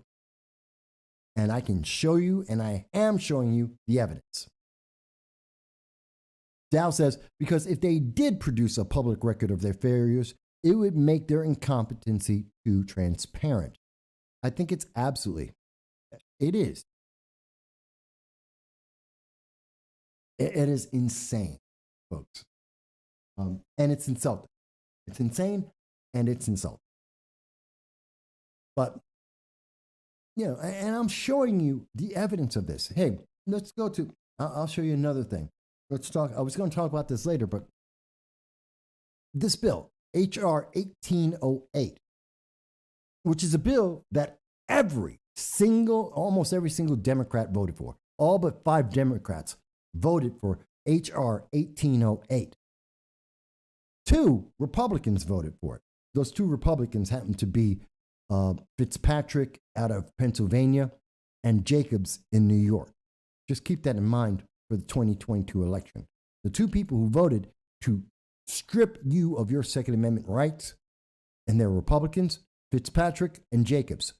Just remember that they wanted to deny you the ability to protect yourself, your family, and your property. They don't believe that you can be trusted to own a rifle because it's deadly. By the way, 741,000 machine guns are owned by American citizens right now. There are tanks that are owned by American citizens right now. There are 3.3 million rockets, mines, and bazookas that are owned by American citizens right now. That is a fact. H.R. 1808 will allow you, according to members of Congress, in particular Thomas Massie, as he has done the research, you can have an M1 Garand, an actual weapon of war used in World War II by United States troops. You can own a M1 Garand under H.R. 1808. Because this is supposed to get rid of all the weapons of war, those assault weapons, except the actual assault weapons, it doesn't have anything to do with them. You can still own a machine gun. You can still own an M1 Garand. Actual weapons of war. You can own them, but this is somehow going to protect you. By the way, I don't see any criminals that are saying, oh, well, we got to give up now. Is there a criminal in America? Is there a deranged person in America that actually cares about the law? But yet we are being told this will make you safe. And it has never done that in the past. Ever. This is the plan of Democrats. We're going to do the same thing we did in the past that didn't work in the past. And we're going to do it again with a different name. And it'll still fail. But it keeps them in power. And you will feel good. Isn't that great? Isn't that worth the trade-off? Your life is going to suck. You won't be able to protect yourself or your kids or your family. And criminals don't care. But hey, you'll feel better when you go to sleep at night because we did something. Yay, we did something. Don't you feel good? Great, vote us in. That's what Democrats are asking you right now. That is what they are offering you right now. You don't think I'm right? Call in 607-242-1582. Phone line is on. Call in. Tell me why I'm wrong. Give me the evidence. Please explain to me how HR 1808 is going to stop any criminal ever anywhere in America. Please do. You want to talk about the 1994 gun bill? Absolutely. Let's do that. Guess what? Mass shootings continued to happen. Gun crime continued to happen. Did not change anything in America. This is useless. This is useless. And we told you that beforehand. We went through this on this bill in detail with you. I spoke about it on the Liberty First Foundation. I talked about it on Rory Sauter's show. I talked about it on this program. I've given you data. I've given you the numbers from the FBI, from New York State itself. I've gone around the country giving you these data. It's not going to make you safe. Not once. And if you think I'm wrong, please tell me why. Please do. Because when I ask Chuck Schumer, Nancy Pelosi, Kirsten Gillibrand, Josh Riley, Alexandria Ocasio-Cortez, Cori Bush, Jerry Nadler, Adam Schiff, they won't answer. They will not answer how this is going to make you safe. They'll just tell you that it will. Trust them, believe them, don't ask questions. Okay. So let me get back to some of the comments here. Dal had mentioned it's like saying trust the plan from QAnon. But that super duper uber secret plan of plan A and B and a half, no one knows what it is. Arnold Schwarzenegger owns a tank. Don't see him giving that up willingly. Yeah, he's not the only one who does. But there's a good thing. And I didn't know Arnold Schwarzenegger owns a tank, but you can. So I'm not surprised. And I know other people do. You can own a tank. And they're telling you that this is going to make you safe because it's protecting you from weapons of war. It's a tank. Jan Rahm says, the sponsor of the bill said on the House floor, which would be, so this is Representative Cicilline, that your constitutional rights don't matter before the vote. Yes, no one on the right asked him to be censured. I know, that was very upsetting. In fact, a friend of mine, as you know, this is Frank Johnson, so that would be this gentleman right here on, I guess it would be your right. Frank Johnson, he mentioned that as well, that Cicilline, he was saying, hey, you don't have rights. Your rights don't matter. Threw your rights out the window. Why do these people exist in government? Come on, you're telling me that my rights don't matter, that the Constitution doesn't matter? Then we don't have a government. What? Don't play that game. You're saying that we don't have a government. It's the Wild West. Everybody do whatever they want. I'm sorry, that's not the case.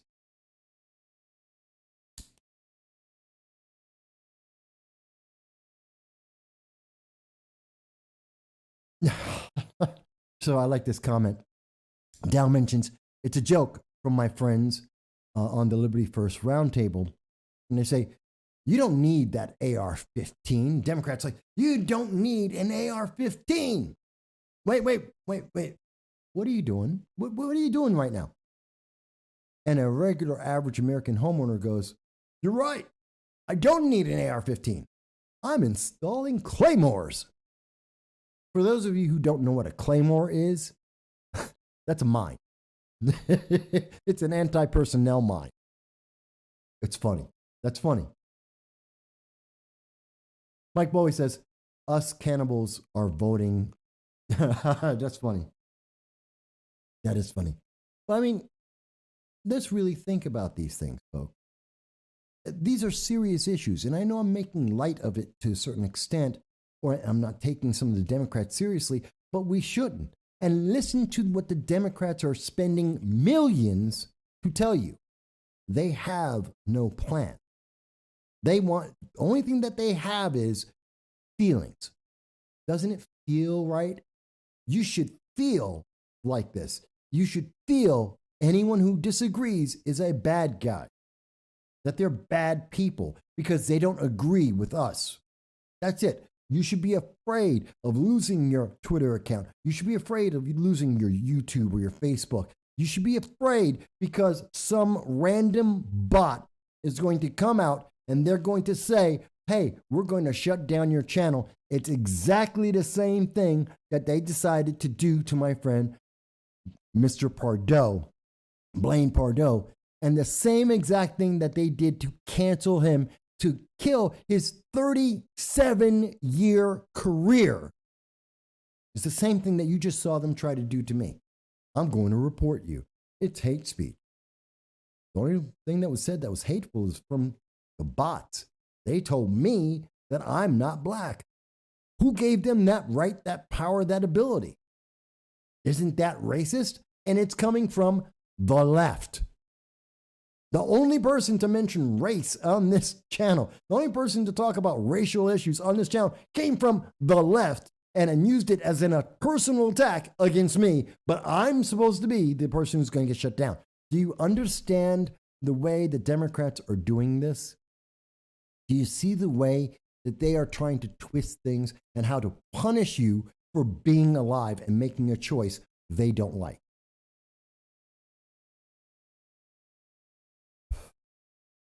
You know, hey, you can, of course, call into the program at any time. Tell me, Mike, I think you're wrong.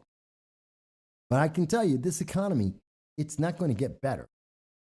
You know, no matter what you want to hear Biden say about this, the fact is, according to, this is from CNBC on July 20th, mortgage demand drops to a 22-year low as higher interest rates and inflation crush home buyers. People are buying less homes. This is a 22. You have to go back to the year 1999 to get a lower number. There are people who are watching this program who haven't been alive to ever see numbers this low. Think about that. And if people aren't able to buy homes, do you think they're able to buy anything else? That they're going to buy a bunch of luxury items? That they can afford things? If you can't afford your home, what else can't you afford?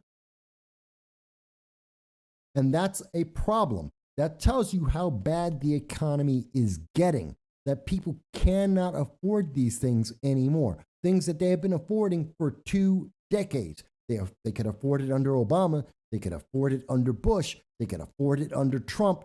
They can't afford it under Biden and Kamala Harris. Gee, do you think the economic plans fail? Just maybe. But they're telling you, no, the economy is great. You just don't understand. Yes, you do. You understand perfectly well. Let me switch up for a second. Did everyone see this?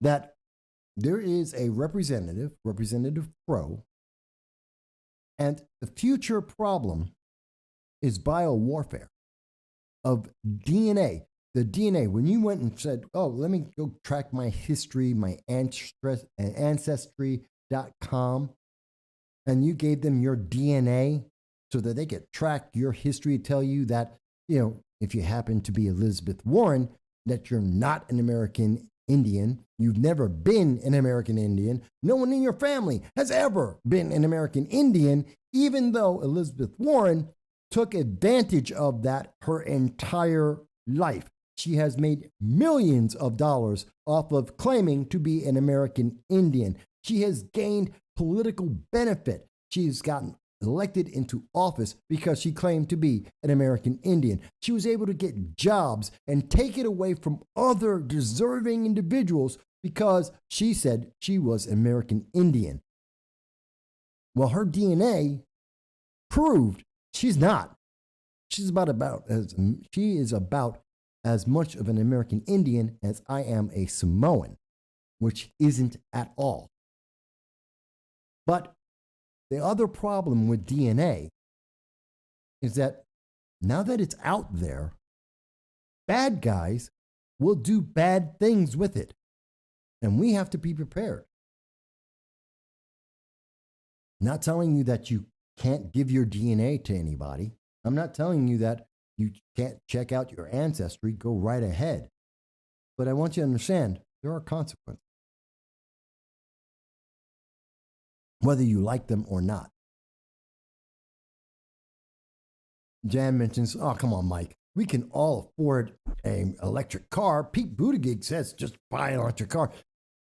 Colbert says just buy a car, electric car. I mean, what's the problem? Who cares what the price of gas is or anything? You just buy a car. By the way, electricity is created by gas, oil and gas and coal. That's how you get electricity. That's where the electricity comes from. Don't believe me? Go to Germany. Ask them. What are they doing? They're turning on coal-fired power plants. Yes, that's what Germany is doing. You know, super green movement, want to be all renewable energy Germany. Are they building more solar plants? No. Are they building more wind farms? No. They're turning on the coal plants. Tells you something. It says it very clearly. You know, I wanted to get into another story. And again, I want to make sure, I want to reinforce something. There is a global food shortage. I have been saying this since January of 2022. People are probably bored with it, but I have to say it again. The government isn't giving you a plan at any level, local, state, federal. No one is telling you what to do to prepare for a food shortage. I'm about to do so. I want you to understand, yes, the Ukraine, everyone, the news media wanted to tell you, there's grain coming from the Ukraine. It's going to solve the problem. No, it's not. Because the Ukraine is still in a fight with Russia. Russia just bombed the very same ports that the grain is supposed to come out of.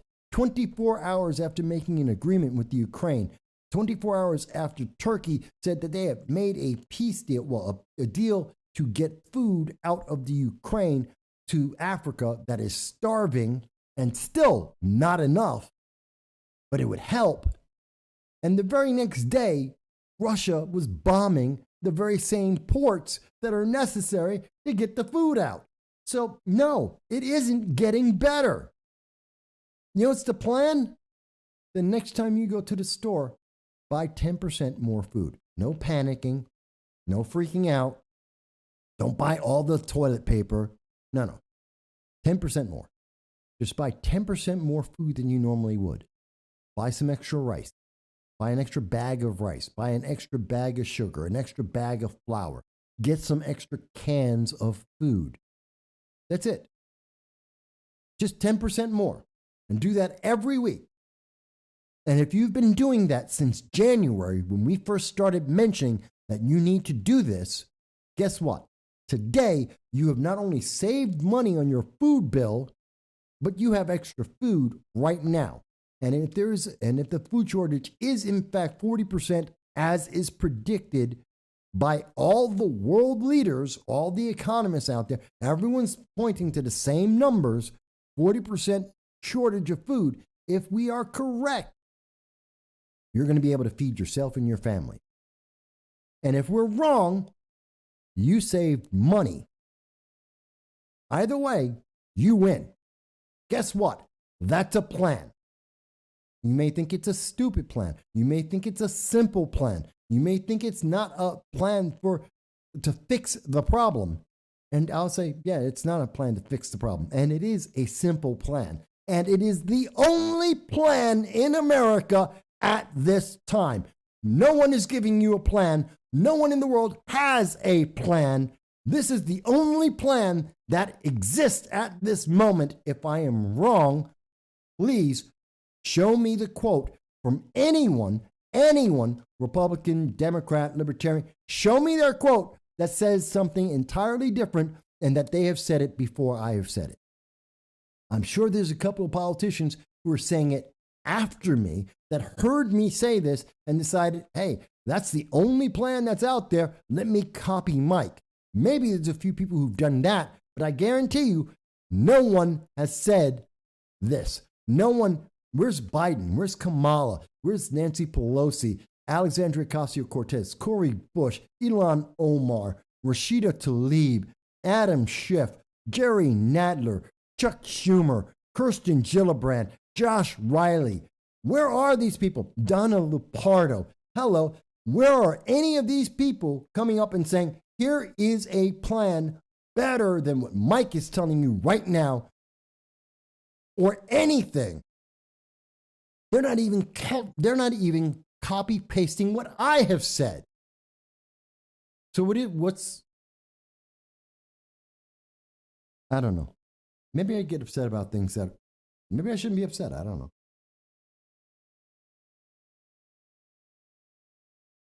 You're funny, John. John got a condolence letter when he went with his DNA. That's funny. And don't worry, I know. They keep telling you, but don't worry, because they're going to get energy from Russia that they're going to pay extra for, that Russia is using as a weapon against Europe. And we're relying on China. China's going to take care of us. China, who are sending mercenaries around the world. This is news, and this is coming from China Uncensored. This is off of CCTV. China is sending out mercenaries around the world. They are expanding their military might. They are increasing their influence in countries around the world. And at the same time, China is shutting down their factories. Remember what happens when China shuts down their factories? You have less things to buy. There are more empty shelves in the stores, and the price of everything goes up. And China is shutting things down. They're saying it's because of the pandemic. Does it matter? Does it matter if it's the pandemic or it's because they don't like Joe Biden?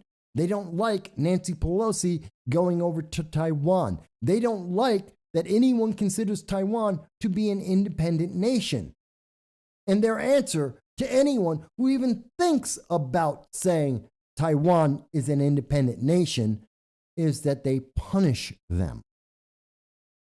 And isn't it funny that at the same time that Joe Biden is saying Taiwan, America protects Taiwan, Taiwan should be independent, at the same time that Nancy Pelosi says, I might kind of sort of go to Taiwan, China says that they will blow Nancy Pelosi out of the air, that they will shoot down her plane, and they cut back on all the things that are being made. Because remember, according to the Obama administration, thank you, Obama administration, the United States is no longer a manufacturing country.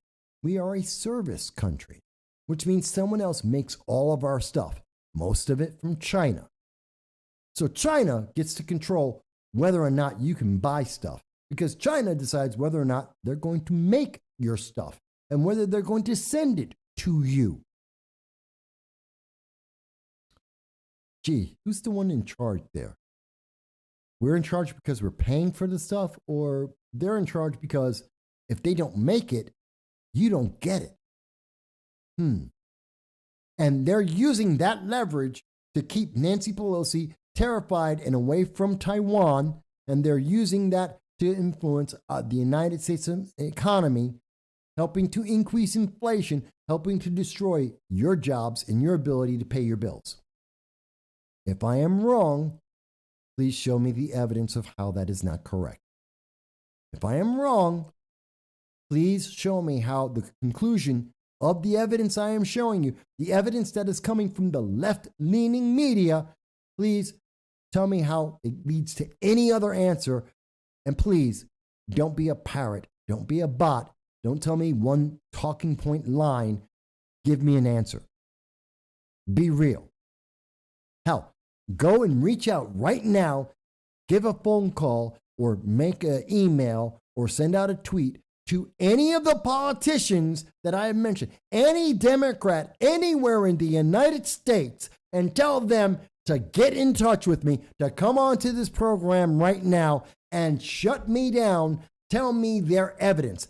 I want to hear from any Democrat in America, Cicelyne, from Nadler, from AOC, from Jamal, any of them, Jeffries, that's it, Jeffries. Let them all call in and tell me the plan. Tell me how I misunderstand. Tell me how inflation is good and that the Democrats, you know what, their plan is going to help increase the number of people who are trying to buy homes as mortgages drop to a 22-year low. And you know what we don't hear as I ask for this year after year, episode after episode? They never call. There's a reason for that. Hell, the Fed is even NPR understands that the mission of the Fed is almost impossible, that there is almost no way that this is a nice, comfortable, short recession. Even NPR is willing to admit that on July 24th, that it is almost impossible to try and beat this recession in a comfortable way. It's going to hurt. And they can't keep lying to you. They can't hide it anymore. I don't know. I'm just showing you the evidence, folks. I'm just showing you the evidence, and I'm just being honest with you. And the links to everything I've discussed will be in the description at the end of the show so that you can see it in full for yourself and do your own research. Don't trust me. Don't believe me. Read it for yourself. But I'm telling you, you're going to come to the same conclusion because it's the only conclusion that is available. If there was another conclusion, the Democrats, and they haven't. Or do you think I'm wrong? If you think I'm wrong, 607-242-1582. Call and tell me how I got it wrong. If you think I'm wrong, tell me what evidence you have. Tell me how you come to a different conclusion. Don't be a parrot. Don't tell me a talking point that's the same slogan, same Twitter message that have been passing around from one bot to another. Give me your answer. You're a human being. Tell me what you think. But we knew this was going to happen. And it's not because I'm brilliant. It's not because I'm the smartest guy that has ever existed. This is from Bloomberg News. We knew that Biden was going to give our oil to China. How do we know that? Well, Sheila Tobin, Divka Krishna Kumar, and Javier Blas told us that on November 23rd, 2021, from Bloomberg itself, another international left-leaning organization, told you themselves that much of Biden's oil release will likely end up in China and India. We knew this was going to happen. We knew this was always going to happen. But the Democrats aren't honest with you. And I am being honest with you. Not because I'm brilliant, but because I'm paying attention. Not to the way I'm supposed to feel, but to the facts and to the evidence and to the empirically true things that are happening. Let me see.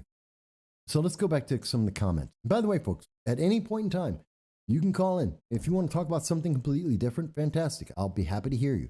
If you think I'm wrong, I'll be happy to hear you. If you think I'm right, call in. If you think I missed something, call in 607-242-1582. I'm happy to hear whatever you have to say. And I just checked my phone, just checking that phone's on.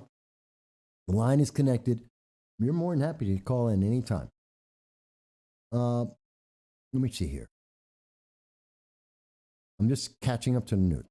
And Jan mentions that this is more proof that Biden is a China puppet. Well, yeah, we've known that, at least according to Bloomberg News, since November of 2021. Dow mentions that he works in a distribution center, and we've had a glut of products for about 3 months.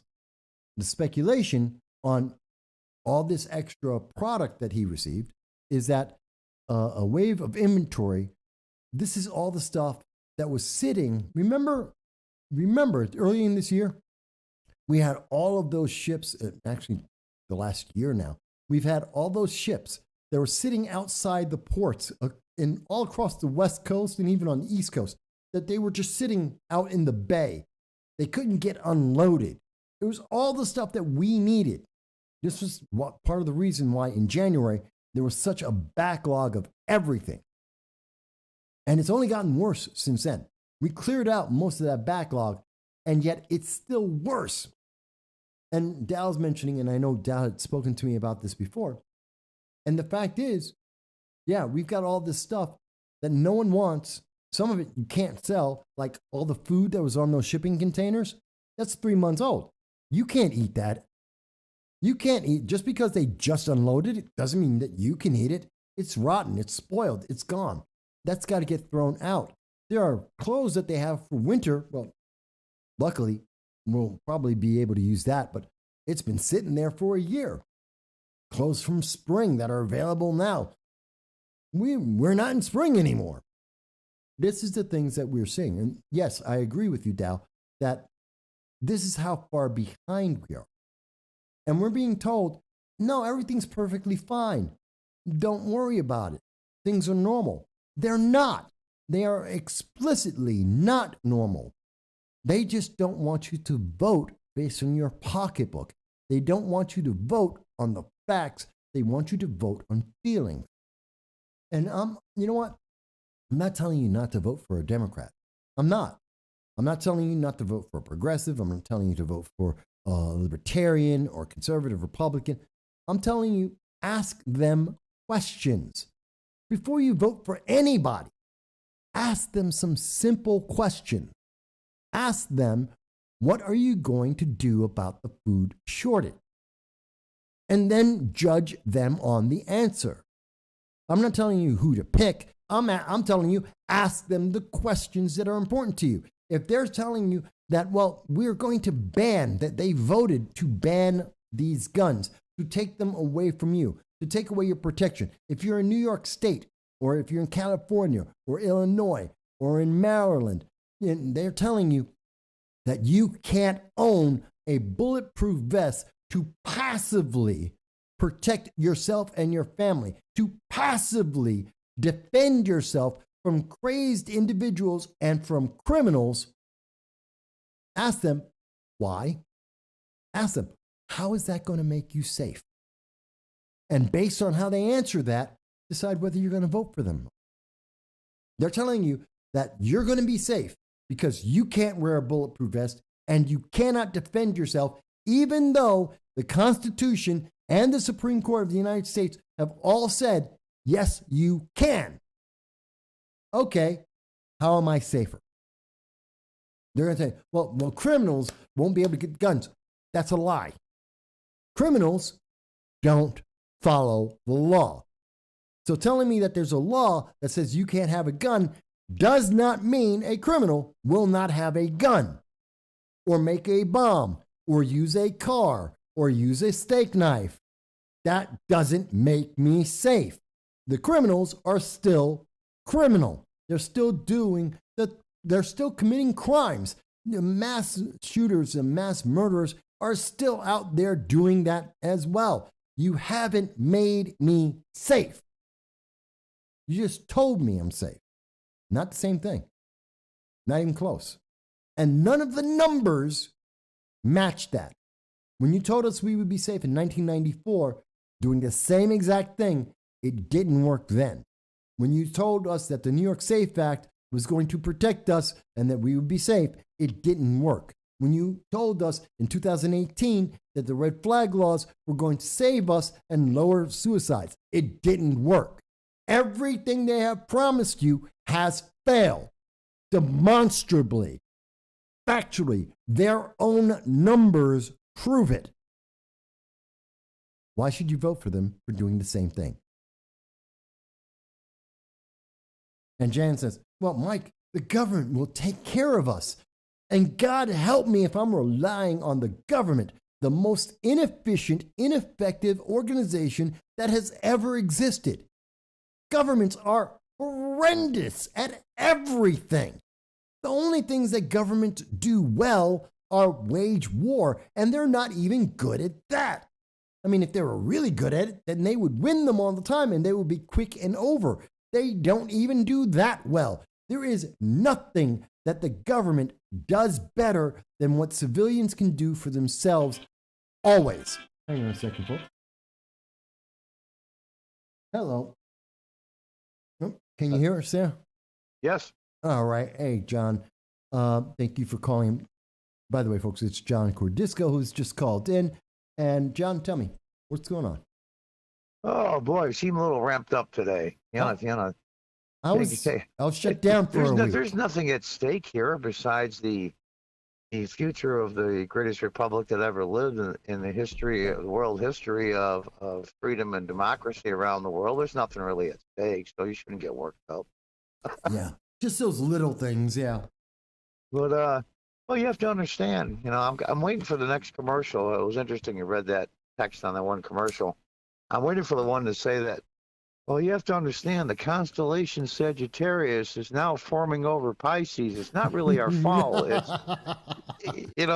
I'm waiting for that one. And, as much as I say that tongue in cheek, I mean, the world has become the Babylon Bee. Yeah. More often than not, those guys, they've been like 60% accurate or something, which is ridiculous. I mean, the reality is today that would be a skit on Saturday Night Live when they used to be funny. Yeah. It's amazing to me how you could be, you just can't be too outlandish and too insane to not be what's going on right now. That the Democrats are saying these things. I mean, Biden, he's in the basement again. And he's more effective when he's in the basement than he is anywhere else. That's you couldn't make that up. Well, I think fundamentally what it comes down to, it's not about Trump. He is indirectly, and I'll tell you what I mean. Okay. They went all out at all costs, good, bad, indifferent, to get Trump out. And now they're left with the fallout. Well, the fallout of reversing, see, I think we should clarify. It's the fallout of Trump tried to start the process of correcting some of these things, and now they're reversing that. Yeah, even if it made zero sense, actually, if it caused huge hardships to the American people, we can go on and on and on, a list of 50, 100 things. As long as it directly or indirectly got Trump out of office, they did it. And now they're stuck. Now their actions have consequences, and they don't know what the heck to do. Yeah, that's true. Am I wrong when I've been saying there is no plan?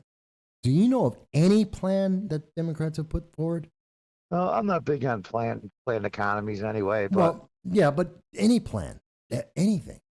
Well, I think the plan that's harder to sell for conservative and Republicans is the plan that we're going to let the market and people decide what products and what is grown and what is made and all that. That's a much harder sell than the single mother that's going in the grocery store and empty shelves.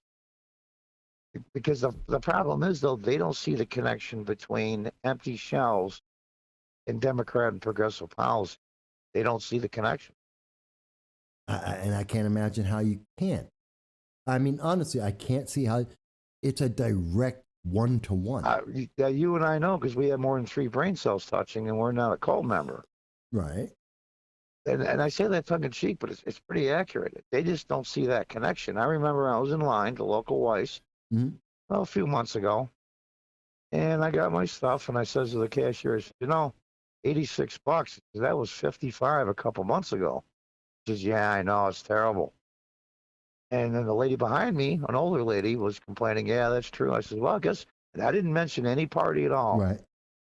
And I said, well, ma'am, I guess it depends who you vote for, huh? And there was another couple standing behind her smiling, and she looked at me like I was nuts. She goes, what do you mean? I says, you can't pump in trillions of dollars worth of fiat fake money into an economy and not expect inflation. And she looked at me, she goes, how do you figure? Totally, absolutely foolish. It's basic economics. I mean, literally, this is economic. This is high school economics. We're not talking about anything advanced. It's basic. I went to MacArthur Junior High School and we learned that stuff. Exactly. This is not tough to figure out.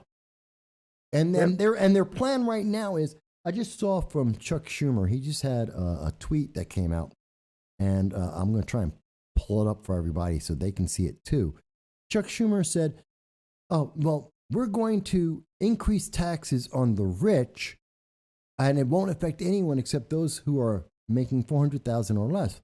Isn't that exactly what they said in 2021 that got us into the problem in the first place? Isn't that exactly what they said they were going to do? And they still. Sure. In fact, there's an old clip of a Donahue clip that's on YouTube.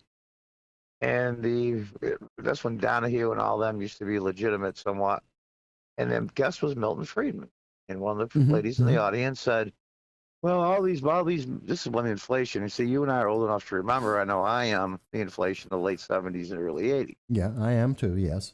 When mortgage rates are at 17%, credit cards are at 22. I mean, loan sharks were getting that kind of percentage. It was just below usury. Yeah. Yeah, just below the usury loss. Now, a lady said to Milton Friedman, well, why don't we just basically take most of the money away from all these millionaires? They don't do anything with it. They live in luxury.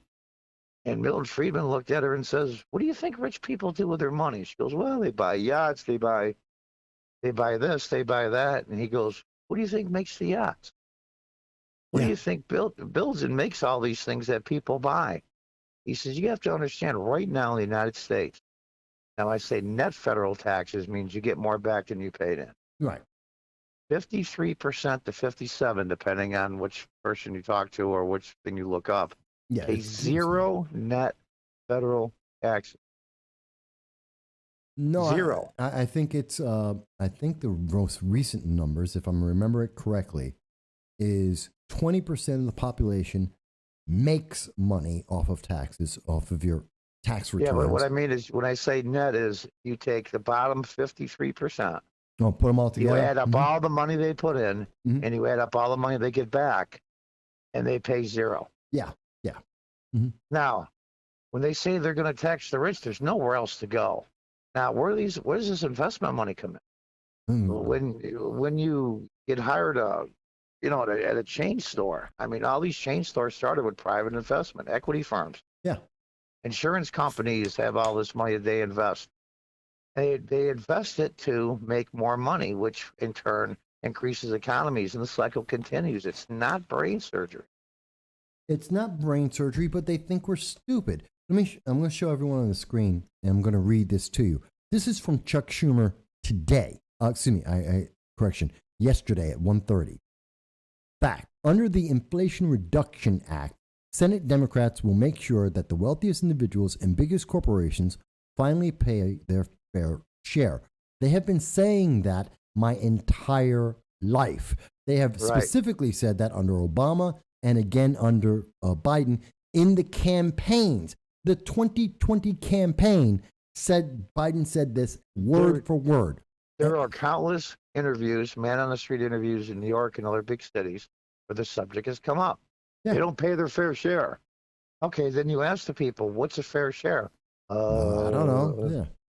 And they'll have some outrageous number, and the interview will go, they actually pay more than that. Yeah, they pay 70%. Oh, really? The top Really? 1% pay 70% of all taxes. They're like, really? I mean, they're absolutely clueless. What is their fair share? How about the bottom 53% that pay nothing? Does that sound like a fair share to you? Even when the income tax first started under Woodrow Wilson, basically. Yeah, in 1913. Yeah. Yeah, and then it went to the Supreme Court to see if it was lawful or not. Even the lowest income people, they didn't put much in. Might have been $2 or $3, which was a lot back then. But they had some skin in the game. The theory was we're going to tax the lower income people the smallest, but they're still going to pay something because they need some skin in the game. But this is the problem. The government is lying to us. Again, let me read something. This is coming from the AP, and it's on the screen for people right now. This is from the Associated Press, July 28th. U.S. economy shrinks for second quarter, raising recession fear. Fear. It's not a fear. It's a fact. They go on this, but they say in the article, in the wake of, I'm quoting here, in the wake of Thursday's government report saying that we are now in a recession, Biden dismissed any notion that the data depicted an economy in recession. He is telling you that your eyes are lying to you, that your pocketbook is lying to you. The administration has stressed that solid job growth and low unemployment show that the U.S. economy is still growing despite 2 consecutive quarterly declines in GDP. Yeah, but Michael, Sagittarius is moving into Pisces. It's not our fault. But it literally is in the same sentence, they are refuting what they're saying. Yeah, the GDP has shrank for 6 months in a row, but the economy is growing. No, it's not. That's why GDP is smaller. You can't say that. It is an oxymoron. It'd be interesting to find out. I know when the GDP numbers just came out for the second quarter in a row with negative growth. Election day is late this year. Yes. I think it's November 8th. Yes. And I'm wondering if they are going to delay the third quarter numbers till maybe the day after Election Day, because when those third quarter numbers come out, it's going to be negative as well. Or it'll be like plus 0.0002, and they'll say, well, see? I am sure that they will try and find every way they can to make sure the numbers are flat. Or they'll try to get as many early votes as you can. And we all know that people that don't vote on Election Day, or usually pay by mail, are non-conservative people. Conservative people love to vote in person if they can. That is traditionally the way it goes. Yeah, I mean, we can't talk about elections. It's their obligation to go down, and if you got to stand in line an hour and a half, then that's what you do. But for the censors out there, I have to mention that, of course, the 2020 elections were the most secure and accurate elections that have ever existed in the history of mankind. Of course, don't mind the fact that there have been court reversals. Courts have reversed election laws.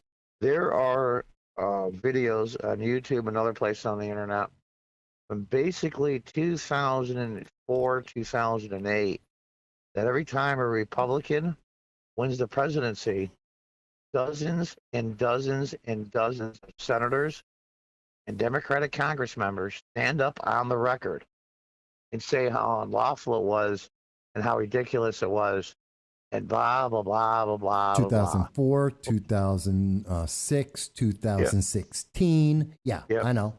Mm-hmm. In fact, Stacey Abrams still hasn't conceded. Yes.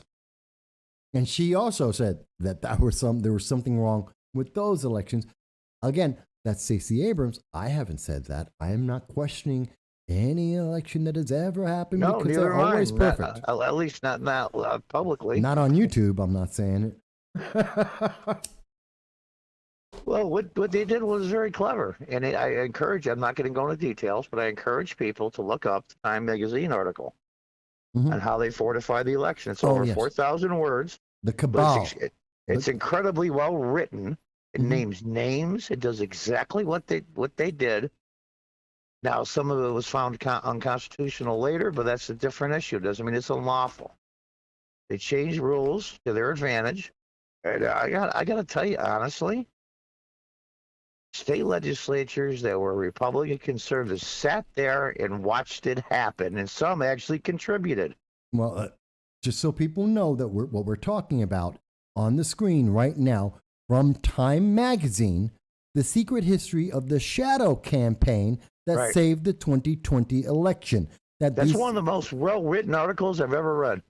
And it's from Time Magazine. We're talking about what Time Magazine published about the 2020 election. This isn't some right-wing nut bar opinion. This is Time Magazine, and they go into detail. They name names. Mm-hmm.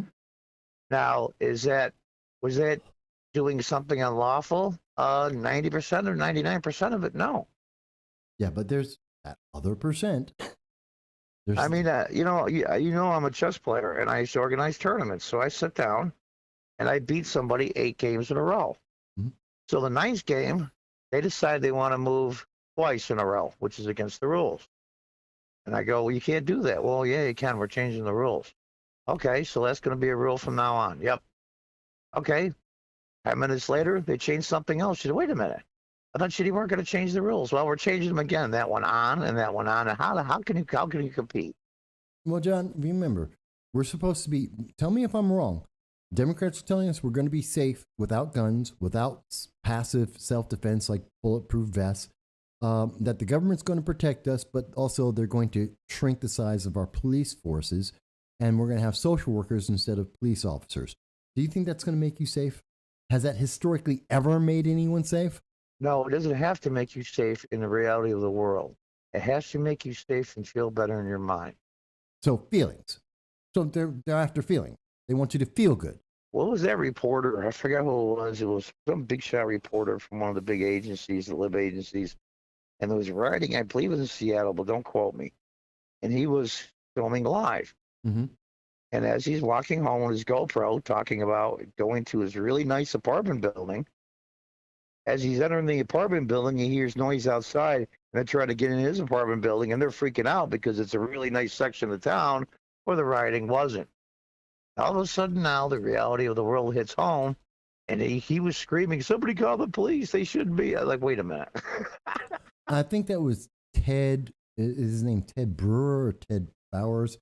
I don't remember, but it was so ironic that, and they still don't get it. Ted Wheeler out of Portland is who you're talking about. Portland, okay, that's right, that's what it was. Yeah, Ted Wheeler out of Portland. Mm-hmm. Yeah, I remember that. And he's like, it only counts when it affects me personally.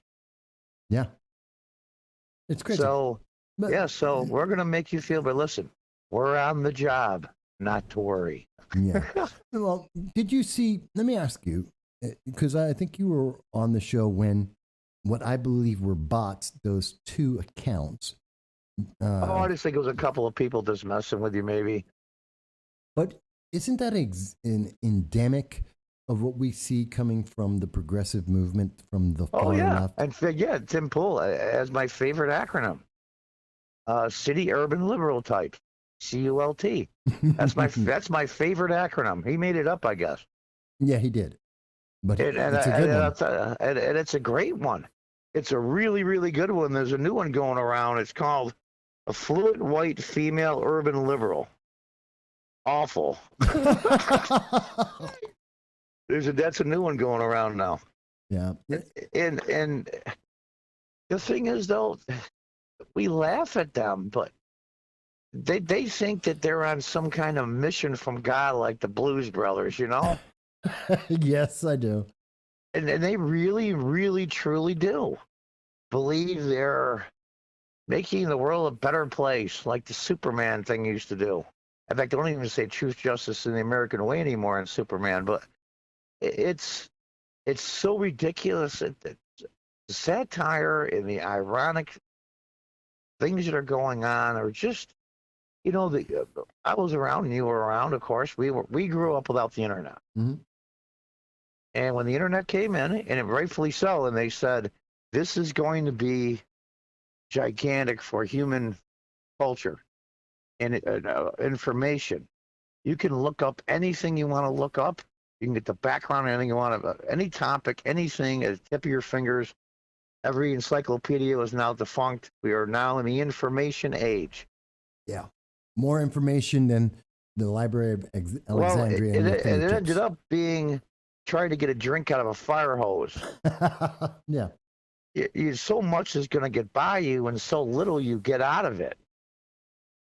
But it's up to people, of course, and it always has been. Now, I want to mention one thing. I was talking to a friend of mine the other day. Sure. You know Mike, right? Yeah. Mike W. Yeah. I says, you go back in the old days, you think it's partisan now? You think it's nasty now? That's when we only had newspaper. No TV, no radio, no nothing. And newspaper owners are incredibly partisan and nasty. Oh, yeah. I mean, our politics today is calm and tame as compared to what it was back in the old days. Yeah. Yeah. There's a whole lot more behind it all. Oh, no, there was just horrific stuff like front page of a newspaper on the top half of the folders, they say in huge, gigantic letters, and they're talking about Andrew Jackson's wife during his election. They said WHORE. Oh. Huge letters. I've seen the newspaper. I've seen a picture of it. Wow. Well, come to find out, she was married prior years before, and her lawyer never filed the correct paperwork in her divorce, unbeknownst to her. So she married Andrew Jackson. And so the major newspaper, I think it was New York or one of the big cities, put that in the headline. That's pretty vicious. I mean, you think it was nasty now. I mean, they're beating up each other on the congressional floor with canes and stuff. I mean, you got to be kidding me. So, the thing what it is, though, we get it 24/7, so it makes it seem a lot worse than it really is. Well, that's the whole thing. They're constantly pushing this on us, like the commercial for the Latinos, as I showed you coming from NBC News itself. They're pushing this thing like, don't you feel like you got to feel this? You got to do this because you're Latino, so you got to vote Democrat. Well, but there's nothing behind it. It's not a conservative or we'll call a progressive mindset. It's just a human nature trait that when something starts going wrong, we have the inclination, we have to do something. We have to do something. That's just an instinctual. You know what? I wouldn't be, I got to say it again.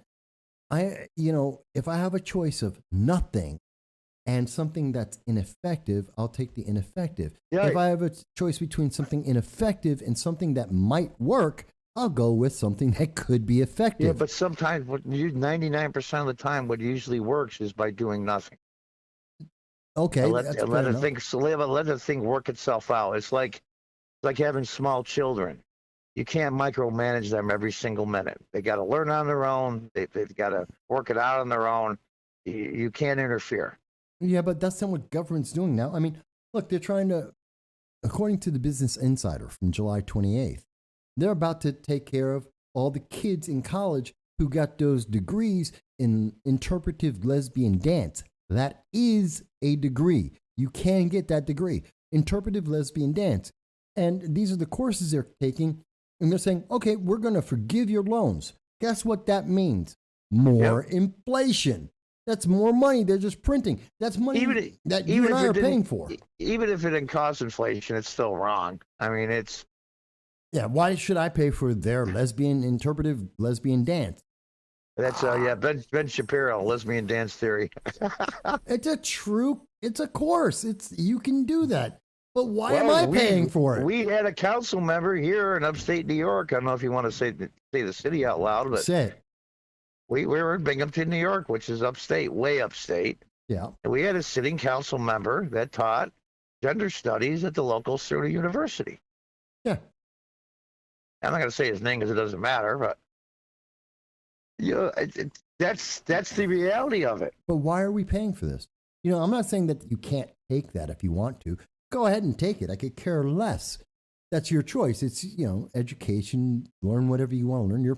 You are paying for your college education. Right. I mean, we'll talk about, you got to do something. I would go along. Now, it's incredibly easy to get a student loan. You got to fog up a hand mirror, basically, and have a pulse, okay? Pretty much, yeah.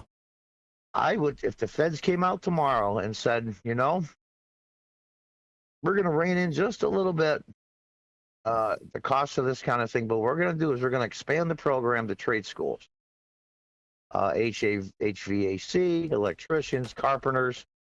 We're going to have loan programs, the easiest to get is the gender studies programs in trade schools. I'd probably go along with that. You know what? I'd be happy to pay for the trade school because we get something out of it. We have infrastructure that's falling apart. We are desperately in need in well, it does two things. It does two things. It takes billions away from the bureaucratic colleges that teach you absolutely nothing and teaches you a skill. You can make 150, 250 grand a year easily. If you're easily, and that's a pretty good wage. Here's the thing. That's not good enough. We have to be millionaires. We have to make $1 million a year. Well, no. Well, where you and I live, $250,000 a year gross, a pretty good wage. You know what? You're making over $100,000 a year. You're living good, pretty much you're living, anywhere. Yeah, and there's a lot of households that are like that, where the incomes are making 50 grand each. And that's a good life. What's the problem with it? You know? Yeah, but I mean, it's not. But if, like I said, what can we do? What can we do? We need to do something. Well, that's something. But there's these little things that are not good enough. They're not flashy enough. They're not. I can't figure out the right word I'm looking for. They're not glitzy enough to catch our attention. But blaming other people. But the funny part is, it's almost like Stockholm syndrome for these college students. The same people that brainwash them have taken billions out of their pockets and made them owe money that they'll never pay until they're in their 40s. But somehow they're not the bad guys. That's Stockholm syndrome. Yeah, I think it absolutely is. It's insane. None of this stuff makes sense to me. You know how many billions the colleges got and all that stimulus money? And they had, what was that one college? I forgot. $120 billion in investments and endowments. Mm-hmm. And they're getting stimulus money? You know what? And I think John did an article on this for me one time. The administration of colleges has increased by 300%.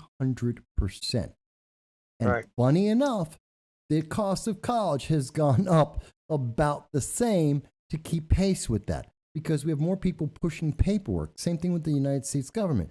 We have more people pushing paperwork than actually doing anything. Oh my God, I went by, you go by anywhere, even small towns, big towns, you'll see schools, of course, elementary, well, we call them junior highs, middle school, high schools. Mm-hmm. But every town, big or small, has a big administration building. Mm-hmm.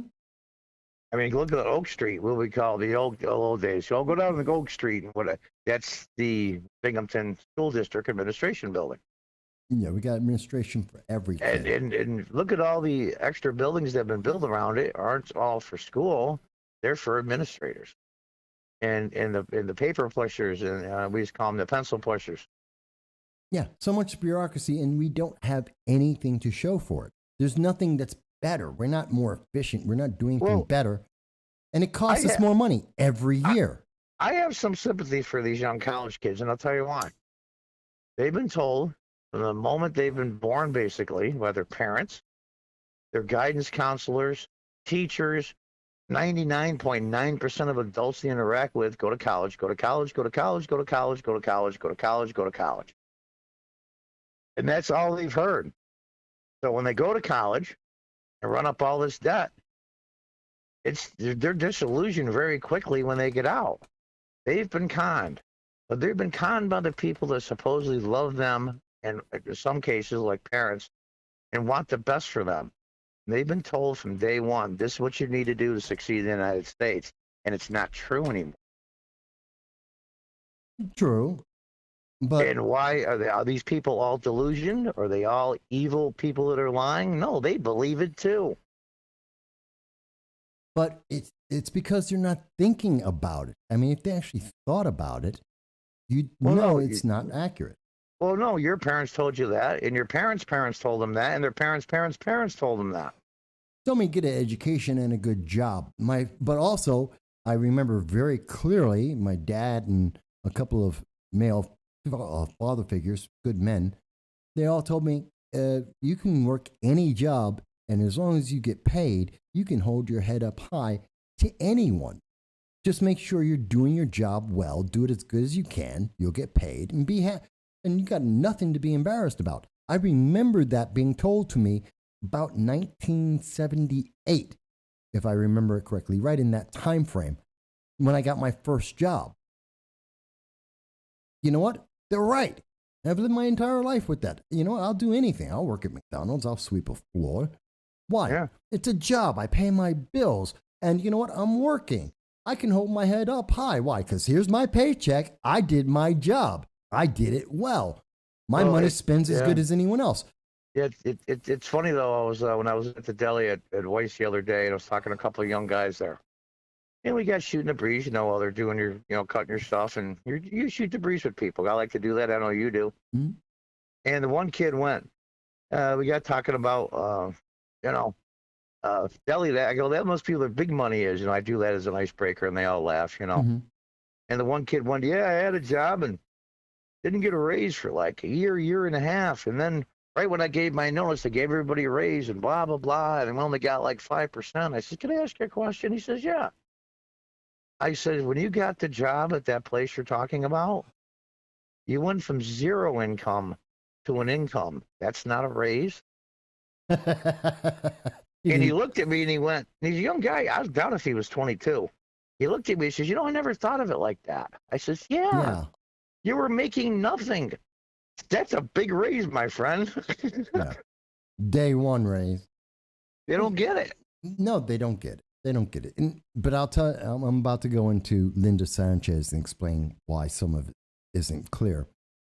But before I let you go, because we've been talking for a little bit, and I do enjoy it, but I want to give other people a chance to speak as well. Oh, yeah, absolutely. Was there any other final thought you wanted to include before I let you go? Pretty much the same stuff I always say, and I even say on my YouTube channel. I do have to say, though, I've more than doubled my subscribers in the last 60-odd days, and it's very encouraging. No, hell, send so some maybe people are starting to wake up. At least I'm getting through to some people, but I still think, we'll use Ben Franklin's quote when they put together the Constitution of the Republic. This is great if you can hold it. Yeah. If you can keep it, I guess the quote was. Yeah. And here we are 200 plus years later. We're on one of these edges again. And again, it's going to be up to the American people that participate get to say. Yeah.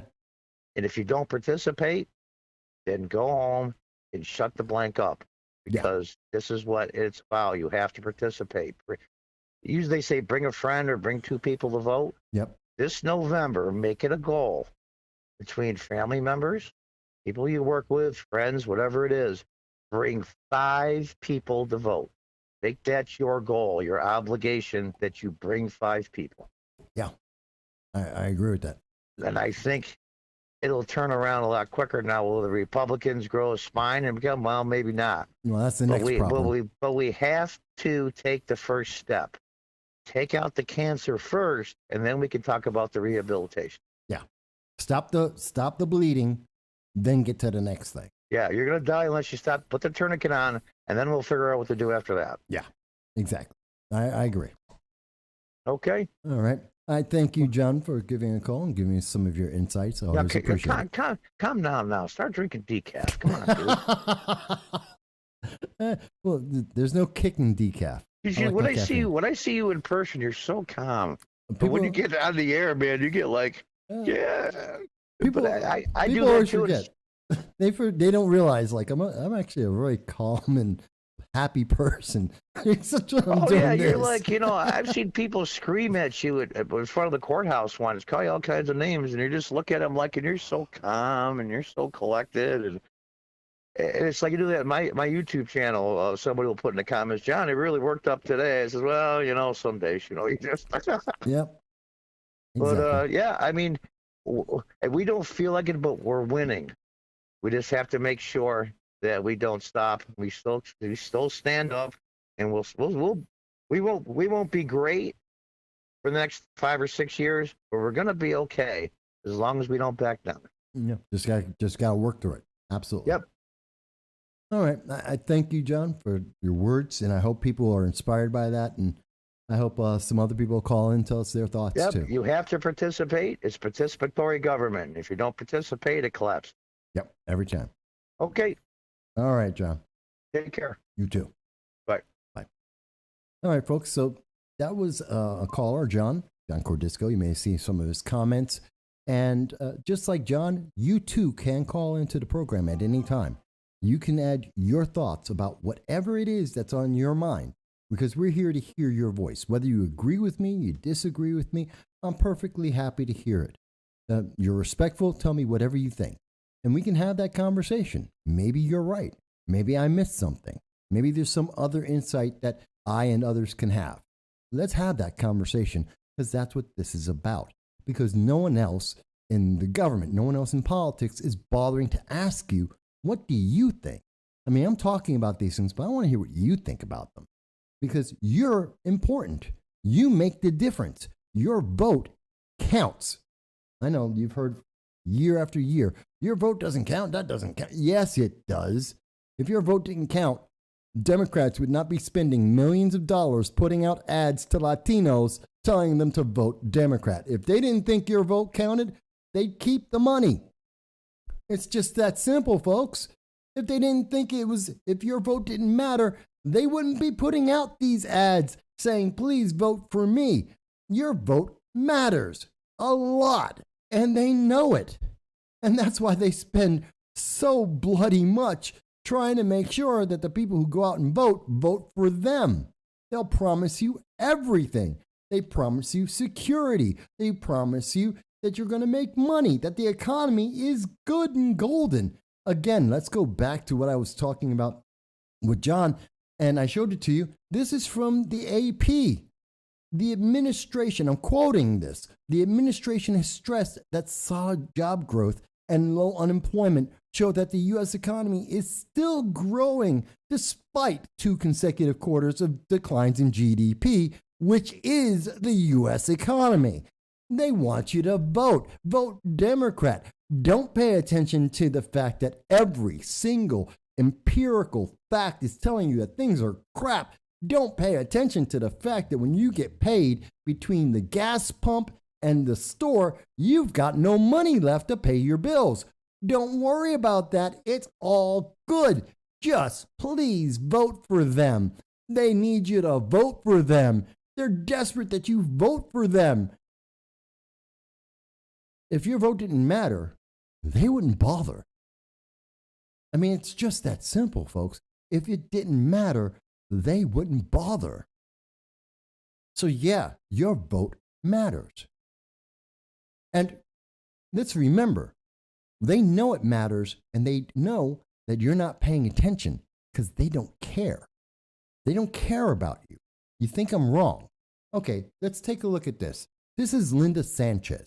I know, nobody knows who she is. She's a member of Congress. And probably the only people who know who she are the members in California. She's a California Democrat who you've never heard of, and you probably never will. She's unimportant other than what she just did. July 29th, as reported by Newsweek, again, looking from the left-leaning news, Linda Sanchez, Representative Linda Sanchez, flips the bird at GOP team in a congressional baseball game. Now, every year since 1909, with the exception of, I think, World War I and World War II, there has been a congressional baseball game. You know, it's the America game, baseball. And this is supposed to be nonpartisan. It's not political, it's supposed to be. And they raise up money and they donate it to various charities. That's what the baseball game is about. It's about coming together as Americans to play America's game, baseball, and have a little downtime and show unity in our nation. That's the whole point of the baseball game, the congressional baseball game. Obviously, there have been times where that didn't work out, like when Steve Scalise was shot by a Bernie Sanders supporter because, well, they're Republicans. That's what Democrats want, right? So, except for Bernie Sanders supporters who want to shoot everybody, that's a Republican, the game is supposed to be unifying. And this is, of course, the time of unity, according to Joe Biden and what he promised us in 2020. And here's an example of the Democrat unity. What happened? This is what happened on the screen. I can't even describe it. I can only show it to you. She flips the bird at the Republicans. Wow. Isn't that unifying? Don't you feel included? Isn't that inclusive enough for you? Linda Sanchez decides she's going to give the bird to the entire Republican bench. And they're supposed to work together? They're supposed to respect this woman. How can you respect someone who's telling you to screw off at the start of a charity game, a game about unity? Even if you hate her guts, the whole idea is to put on the show and pretend for the length of a baseball game to make sure that you get through. Now, Miss Sanchez, Representative Sanchez, has said that no, it was because she got disrespected, because someone was being anti-feminist. They were attacking. It was about gender. Someone made a comment. Well, she's so thin-skinned as a political figure, an elected figure, a leader in her community, the example that people in her community, her congressional district, and children are supposed to learn from. She's the example, and her example of being able to deal with someone's words that she doesn't like is to suddenly become vulgar and offensive. That's leadership for you. What a great example of being a great leader. Linda, you must be proud that all the little girls are seeing that the answer to someone saying something like you suck at baseball, someone saying something like that, their answer is, oh, let me flip you the bird. Let me be vulgar. Let me lower myself to the base guttural instincts. Isn't that something that makes you feel proud? Do the California Democrats feel proud of what Linda Sanchez just did? Now, she's also cleaned it up. Since she did that on Thursday, on Friday she came out. Now, it wasn't the comment, this feminist, this attack on her femininity, whatever, is not about the fact that it didn't come from the Republicans. It came from someone in the audience. Democrats lost the congressional baseball game 10-0. You ever been at a baseball game? Has anyone watched a baseball game? I guarantee you, if a team is losing 10-0, fans will tell the team that's losing that they suck. When players are going up to go and bat on the losing team, fans will tell those players they suck. It's not because they're men or women. It's because you're not good at the game. You lost 10-0. Yes, Linda Sanchez, you suck. You know what her nickname is on the congressional baseball team? Her nickname is Linda the T doesn't stand for T-ball. There are 6-year-olds playing T-ball that are better than losing 10-0. Linda, you suck at baseball. It's okay. Not everyone plays baseball. Not everyone plays on the New York Yankees or even the New York Mets or the LA Dodgers. Not everyone is a professional baseball player. That's okay. Not everyone can play at all. Some people just suck at sports. That includes Representative Linda Sanchez. She sucks at sports. Why do I say that? Because her team lost 10-0.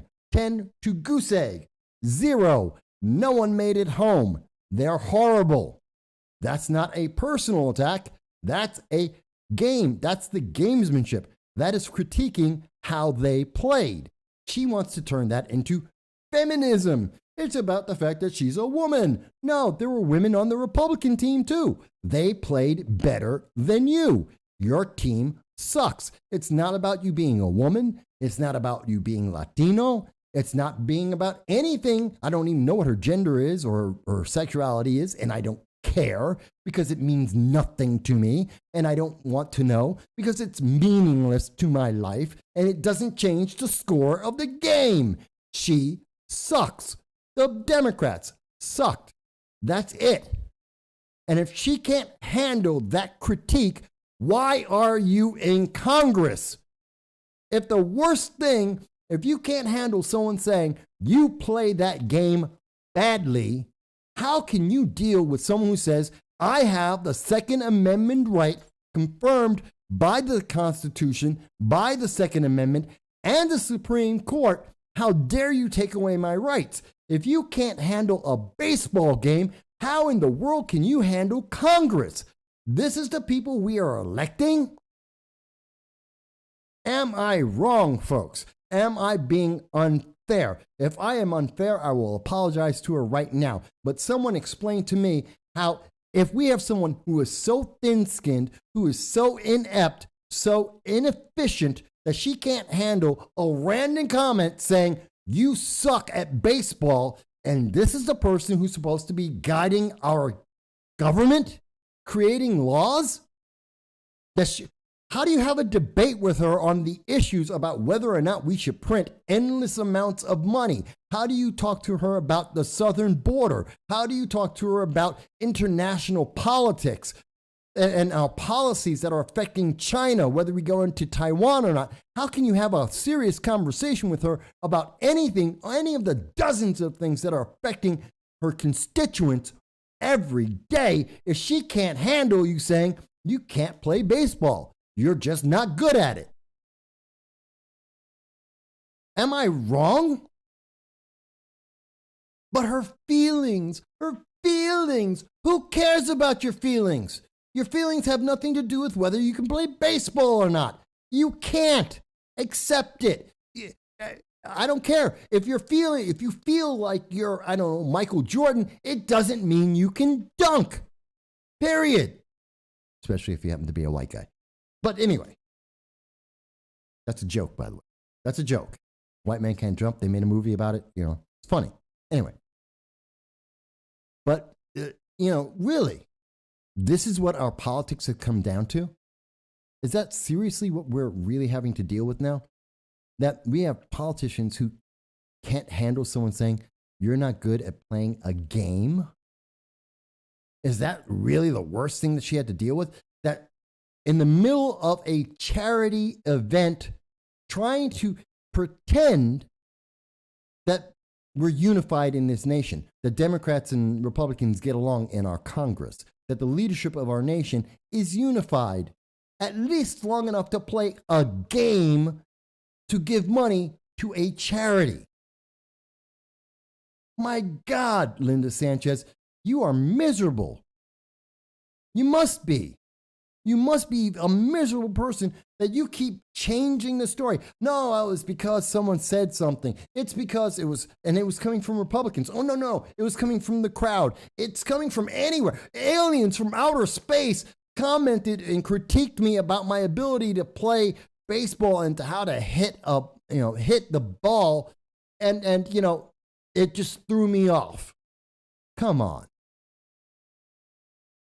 Yes, user it's been banned. It is supposed to be performance theater, but instead it's about feeling. It's about manipulating people. That she's trying to turn it into, well, it's a race thing. It's a woman thing. No, it's a baseball thing. You suck at it. That's it. But is that supposed to be racist? By the way, I'm Hispanic. Vasquez, that's the name. It's Hispanic, Puerto Rican. What, I can't talk about Sanchez? Are you sure? I'm also black. Oh, but I'm not a woman. What's that got to do with anything? Aren't we supposed to be equal? We don't even know what the definition of a woman is anymore. Maybe she thinks she's a man. Maybe she defines herself as a male, which means she sucks as a male. Or maybe she sucks as a female. I don't know. I don't care. but this is what we have to deal with. And they can't even hold it together to get through 9 innings of a baseball game for charity. Because Democrats don't care. If she had the composure to think about this for 5 seconds, instead of just making her instantaneous reaction, and if she actually held herself together and realized that there are children in the audience, that there are children who are going to see this game, that there are constituents that are going to watch her as an example, that people are going to be making judgments about whether or not she gets to be reelected. Maybe she's great. Maybe she's horrible. I don't know. I haven't looked into her career. But she couldn't hold it together for 5 seconds to think, you know what? Maybe the better thing is just to walk it off. Let me just not do this.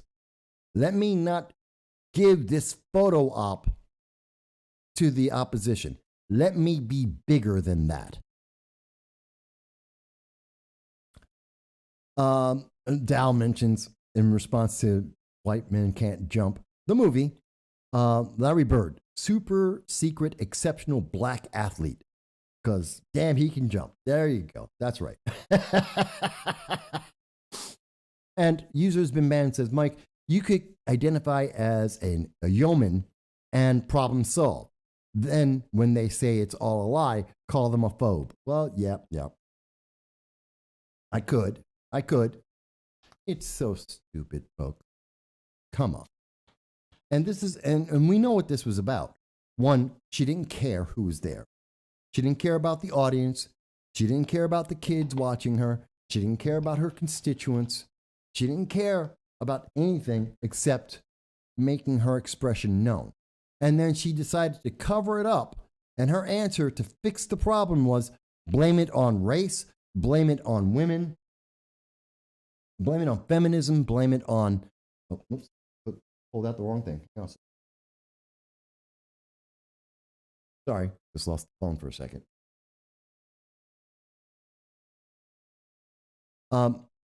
She wanted to blame it and use the race card. She wanted to use the woman card. She's trying to find every excuse in the book to excuse her poor behavior, her bad representation of Democrats, of women, of Latinos, and as someone who cares about other human beings. That was her excuse. And I tell you, when I combine the actions of Linda Sanchez, when I look at what Linda Sanchez is doing here, and then I consider the Democrats, according to NBC News, has an ad out saying, just vote for Democrats. Just vote for Linda Sanchez. The Democrats. Vote for them because they care. They have a plan. This is the plan. This is how much they care. This is how well they have a plan. This is how in control they are that they can't even control their emotions to not be vulgar at a charity where children are watching them. Ooh, I'm impressed now. Aren't you? I haven't seen Angry Cop's parody of the Navy pronoun video. I do want to see that. But let me be very clear. If you think I'm wrong, if you think Linda Sanchez was reacting to an attack on her femininity, that there was an attack on Latinos, if it was a political attack, if you think that's what it was, please tell me why. Tell me where I got it wrong. Tell me how this was anything but her lack of care and her lack of civility. Please, I'm happy to hear that I got it wrong. I would love for there to be something of substance here besides the fact that she doesn't care, that she, too thin-skinned, she can't handle the pressure of a game, a charity game. I don't think that's someone who should be in Congress. Do you? Do you really think that she can, if she can't handle a charity game for just an hour or two, that she can handle Congress? She can handle dealing with inflation, a recession, a food shortage, that she can deal with China and attacking Taiwan, U.S. soldiers going around the world. Do you think she can handle that too? Is her answer to China, well, let me go and be vulgar and flip off China? Do you think that's going to stop China? Do you think that's going to have an impact? How about she flips off Putin? That's going to be the answer to help resolve the Ukraine, to help resolve the energy crisis, to help resolve the food crisis. Do you think that's going to be the effective way of being a leader? Calling her out for this isn't about whether she's Latino or a woman, or she wants to consider herself a woman, or whatever sexuality she wants to be at any given moment. I don't care. I don't care if she says she's a toaster. It doesn't really matter, because she doesn't have the temperament. She doesn't have the fortitude to do the job. Jan says, I noticed that they can't define what a woman is unless it's a leftist woman who feels she's been attacked. Yeah, well, when they get attacked, then they're definitely women, whatever women happens to mean at that given moment, because it changes every day. And if you go to Webster's dictionary, where they change the definition, it's a big circle. What's a woman? It's the opposite of a man. What's a man? The opposite of a woman. What's the answer? Give me an answer. I don't have to like the answer. I may not agree with the answer, but you can't give me a non-answer. But that is what we are getting from progressives. That's why our economy is failing. That's why we're not respected around the world. That's why we are in trouble as a nation, and we need to do something about it. Because we got, at some point, someone has to give an answer and be accountable and responsible. And it's definitely not coming from Linda Sanchez or the Democratic Party. If you think I'm wrong, please give me an example of where that is. Let's see, Kamala Harris, how responsible has she been with our southern border? 250,000 people a month are being caught entering the United States. God knows how many we aren't catching, including 4 terrorists entered the United States to try and assassinate a former president. Gee, I think that's a security issue. I would love to see some leadership say we have a plan for that. We don't have one. Am I wrong? Am I wrong? Can anyone show me the evidence of that? Yes, that's it. Modern Dictionary, 700 pages of see the word subjective. Nailed it in one, Dal. You got that one. I should have thought that. You thought it up better than I did. Yes, they changed the definition of definition, just as user has said. You know, yes, it is just like the book 1984. It is the thought police. It is the control of language. And language is thought. I don't care whether it's written or typed in a text or if it's spoken out loud. Language is thought. And if you control the language, control thoughts. This is about control. You're not supposed to judge Linda Sanchez on what she did. You're supposed to judge her on the color of her skin. You're supposed to judge her on whatever sexual identity she decides she is at that second of every day. And you have to affirm it at every moment, whether or not you know what it is. This is ridiculous, folks.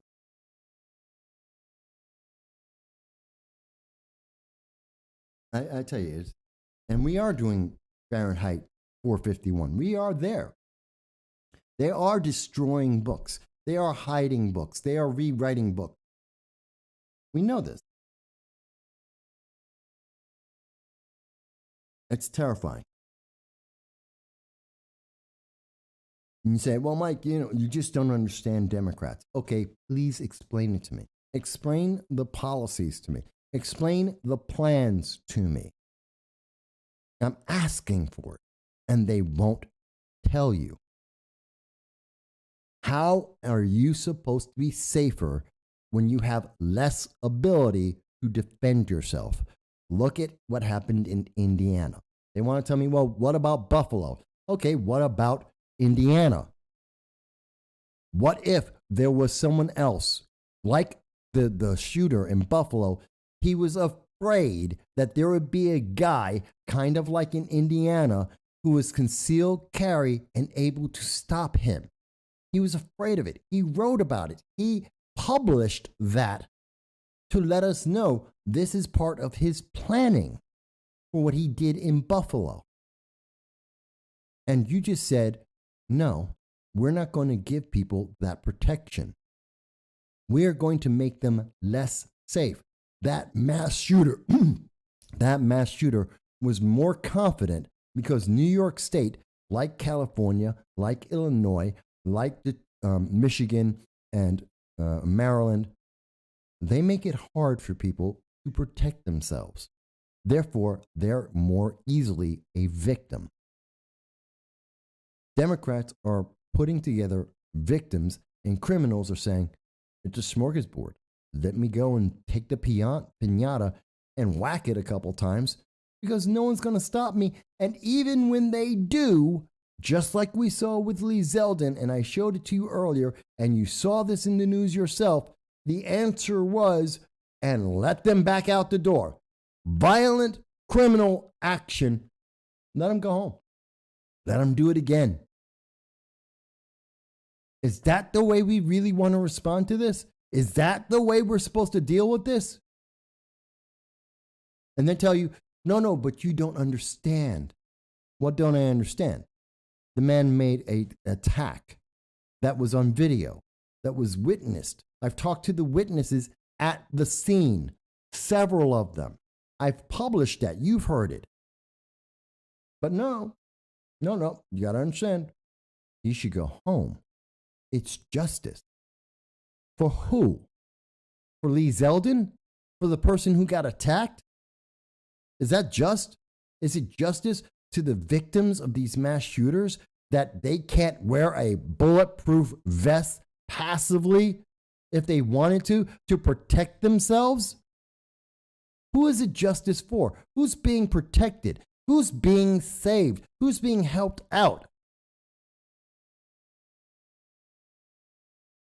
I'm asking a question here. And I'm asking, if I'm wrong, anyone thinks I'm wrong, 607-242-1582. Call in. Tell me how I'm wrong. Tell me how I don't get it. Explain it to me like I'm a 6-year-old. Democrats are really good at that.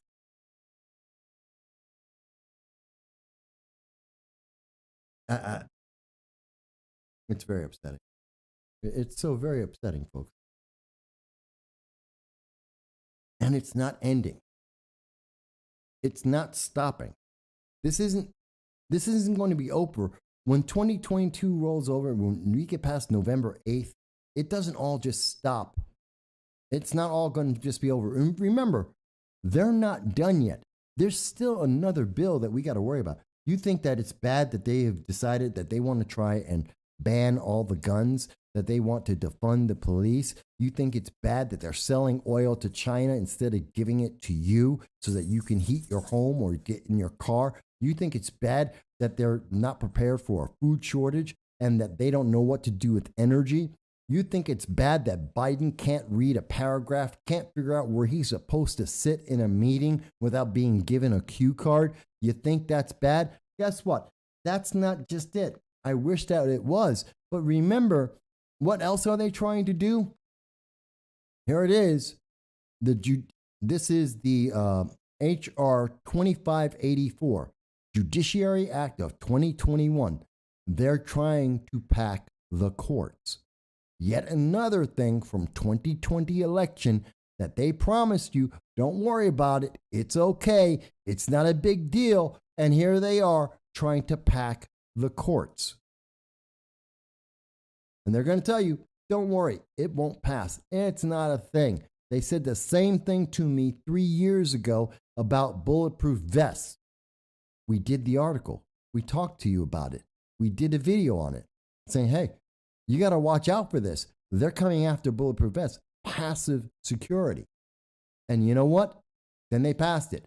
They told us in 2020 that they were going to pack the courts. 2021, they're trying it. It's in the courts right now. They're trying to get this passed. They're trying to change the nation to give you less power and make you more obedient They're trying to make you subservient. They're going to turn you into a serf. SERF. That's you. At least that's what the Democrats want you to be. That terrifies. That's horrendous. Now, before I go further, I want to take a moment. I want to share something with everybody. We're not done with the show, but I did want to take a moment to share something with you guys because I think it's pretty important, and I really, really appreciate this. So I want to share this with you guys.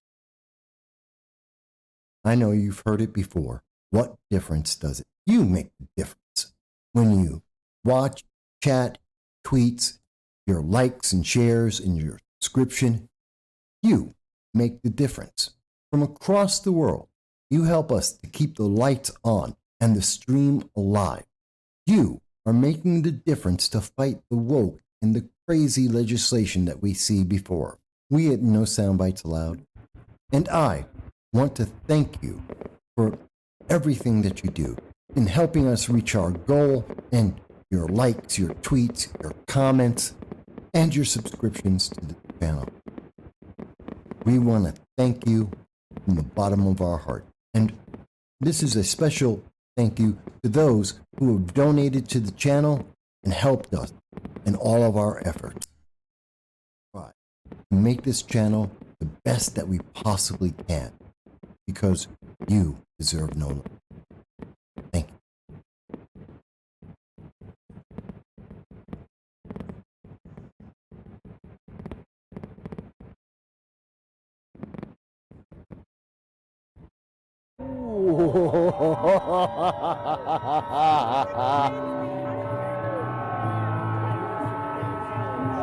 All right. So I just wanted to share that with you guys because I really do appreciate each and every one of you in my audience. Whether you agree with me or you disagree with me, I thank you from everywhere. Our audience in Poland, and I hope everybody in Poland is doing well. In everyone in the United Kingdom, in Germany, in India, Canada, Mexico, down in Peru, across the United States, each and every one of you.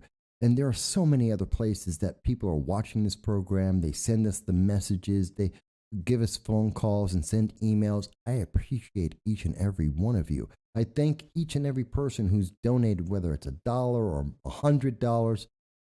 You guys are so giving, and it helps so much. Literally, we wouldn't be able to do the show this today if it weren't for the fact that some of those people on that list you just saw were able to help us out to get us on the air. Not to make me rich. I'm not a millionaire. I'm a poor guy myself. But to make sure that we were able to be here to share and talk with you about these issues, I appreciate that so much. That's why I do this every week, because you guys matter, because you guys are here every week on the Sundays, spending time with us. You're here throughout the week watching the videos, giving us comments, telling us we did a good job, a bad job, we left out something. We can find out more, giving us hints, trying to convince politicians to take the time to answer the questions. That's because of you. And we thank you and we appreciate you for everything that you do. And so, the video is a little thing, but it still matters and it's important. And I wanted to make sure that I put that out before the end of the show today. And I'll include that in each show. And as we have more people who donate, we'll add more names to that list. We'll put in some new fireworks and new things, and we'll keep that fresh. But I want to make sure I put that in every time because you guys matter. And I appreciate each and every one of you. This wouldn't be possible without you. So we've been talking about a lot of things today. We've talked about our economy. We're talking about the world. We're talking about the future of this nation, about elections in 2022 and beyond. And I haven't even scratched the surface. We're talking about the disrespect that is being given to American citizens and the way that we are seeing this woke ideology attack us for being American citizens, for exercising our First Amendment rights, for being able to say, hey, I have an idea. I have a certain belief. I have a certain point of view. And as you saw live, the answer is, oh, we're going to try and shut you down. The left comes out and they say, oh, we want to silence you. We want to shut you down. How dare you have an opinion that wasn't already approved? How dare you say something that isn't on the checklist of what you can talk about? And God help us, we never will. That's what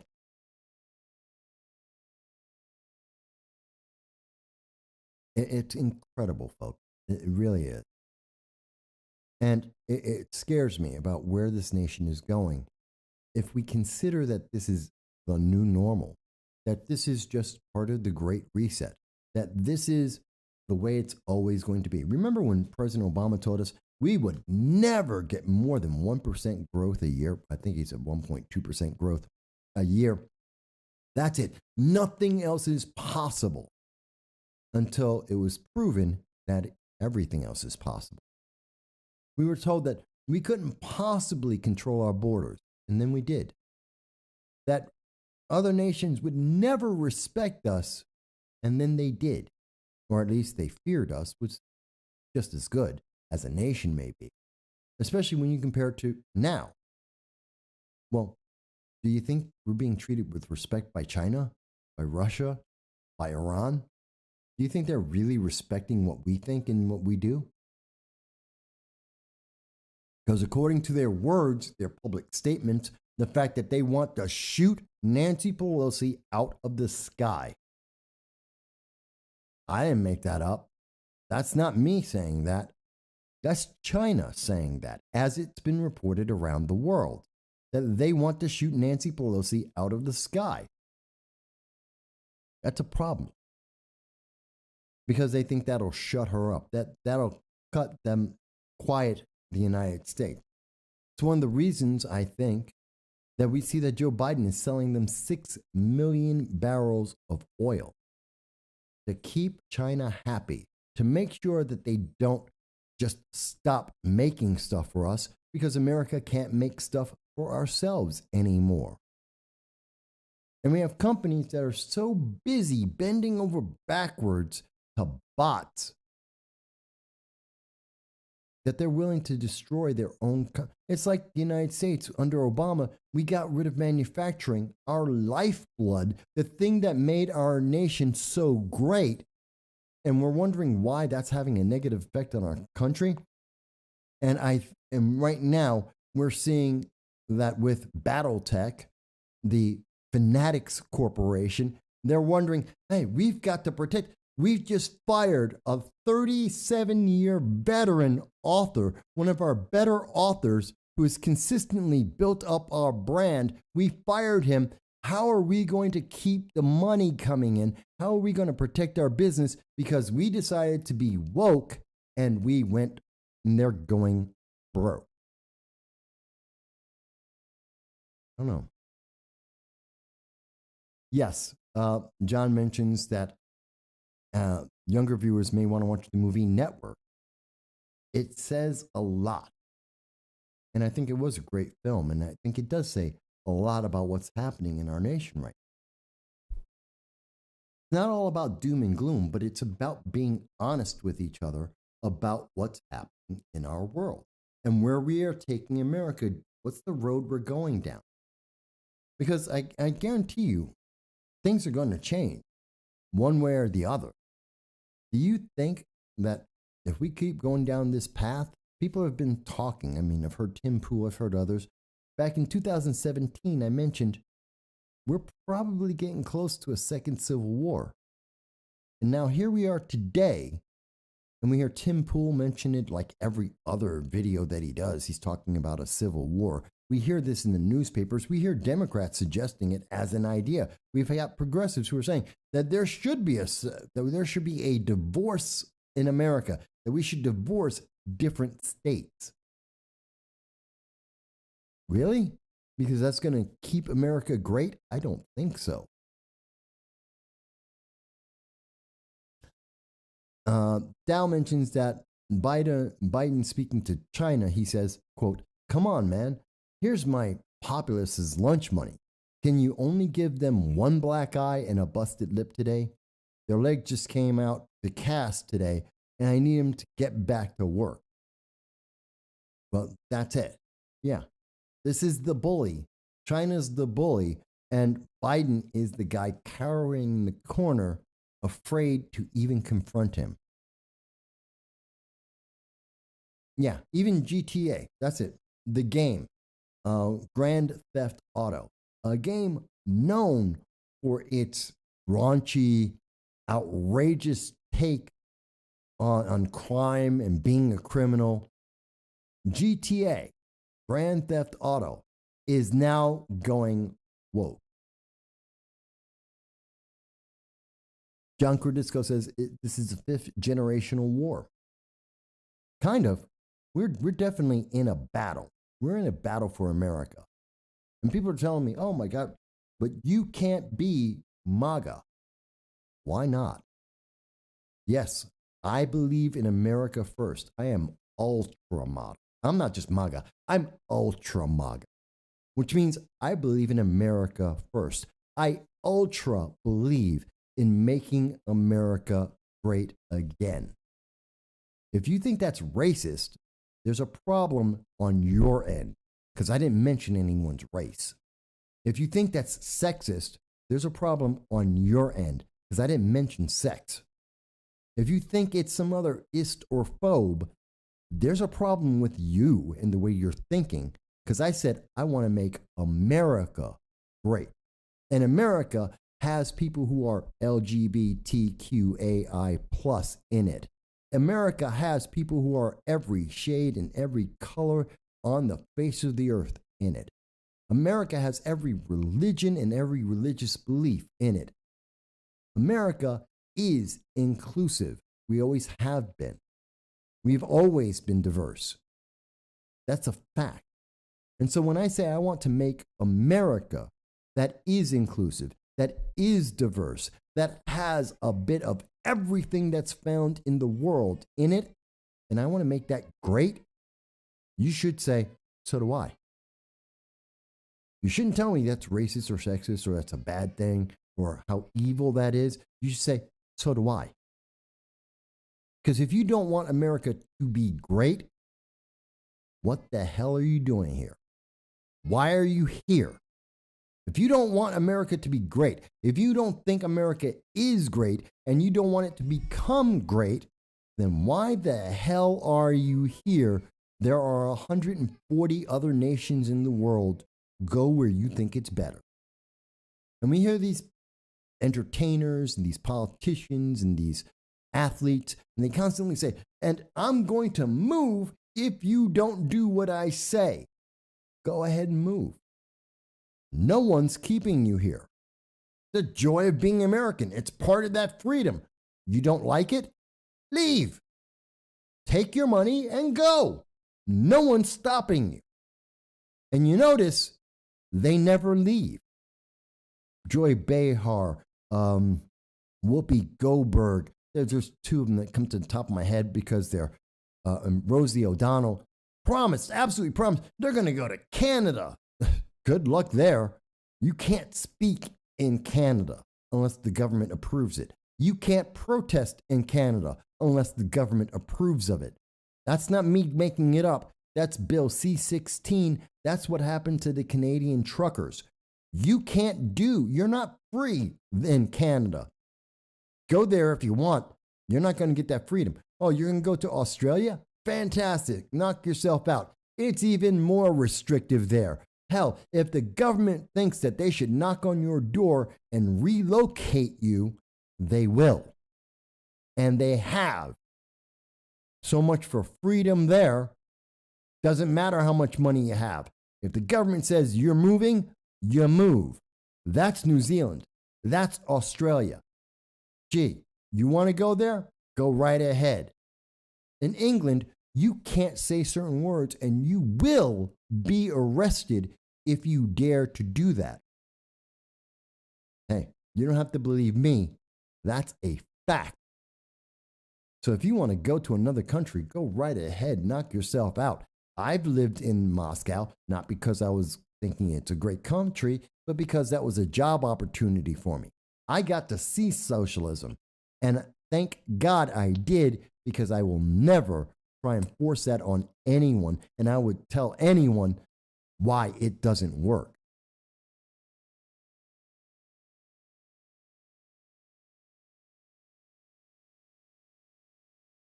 It's incredible. But yet, they want to change. They want you to live their life. They want you to live the way they want. They want to force their position on you. Forget about your freedom. They have the freedom to tell you how to live. That's what you hear from the progressives on a regular basis. You saw that on this program earlier. You have to, I was being told real time as you watched it that I have to agree with Democrats. I have no choice because I'm a black man and I don't get to make a choice. And if I don't agree, well then, what did he say? You ain't black. He gets to decide my ethnicity. He gets to decide my skin tone. He gets to decide my life. Because I didn't agree with his feelings or her feelings. I don't know. It was a he or she. It doesn't matter. It, whatever they were. I don't care. Because I didn't agree with their feelings, I lost my humanity. How can we have a nation where that is persisting? That just because you have a difference of opinion in a nation built upon people who have different opinions, and you're telling me I no longer have that and I am subhuman if I do not comply? You want to talk about what's authoritarian, what's a dictatorship. You want to talk about something that is dehumanizing. There is nothing more dehumanizing than saying, if you don't comply, you are evil and you don't count.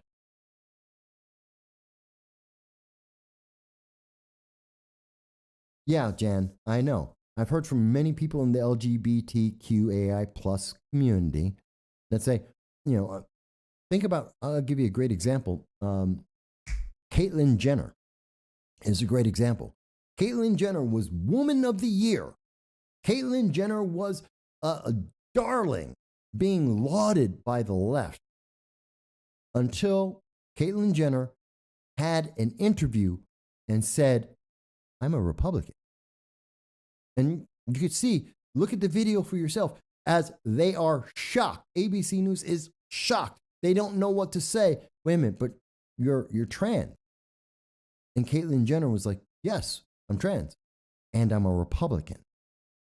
And from that moment on, Caitlyn Jenner got demonized from the left. Because that's not approved. You can't be trans. You can't be gay, LGBTQAI plus alphabet. You can't be that and not be in the approved messaging. You can't deviate. You don't have a choice. You can't be black and not be Democrat. There is no choice. You don't have freedom. You have the freedom to agree what was already approved for you. That's not a nation. That's a dictatorship. You may disagree with a lot of things that I have to say. I don't think you can disagree with that. And that's fundamentally and significantly the point, the big thing about America. If we cannot be free to express different opinions about issues that affect us all, there is no freedom. Then that's all an illusion, that's all a game, and all this is a dictatorship, and I don't think that's the case. I don't think that's what the majority of Americans will ever agree with. But we have to speak up and we have to vote. That doesn't mean you have to vote Republican, doesn't mean you have to vote Libertarian, it doesn't mean you have to vote for the Green Party. What it does mean is you have to elect good politicians who are there to serve the public, not the party, not a political ideology. Alexandria Ocasio-Cortez, Cory Bush, what's his name? Jamal Jeffrey, and Rashida Tlaib. They're not there to serve you. They're there to serve their political agenda. Nancy Pelosi, Maxine Waters, Adam Schiff, Jerry Nadler, Chuck Schumer, Nancy Pelosi, Kirsten Gillibrand, Kamala Harris. They're not there for serving the public. They're there to serve their political party. They're there to push an agenda, to maintain control and power. This isn't about you. The 2022 election isn't about whether your life is going to be better or not. It's about whether they're going to have power or not. And they know it's important and they know it matters, and they are desperate and terrified. And that's why they're spending millions of dollars to make sure that Latinos are able to vote. That's why they pass laws in California and in New York to allow non-citizens to vote.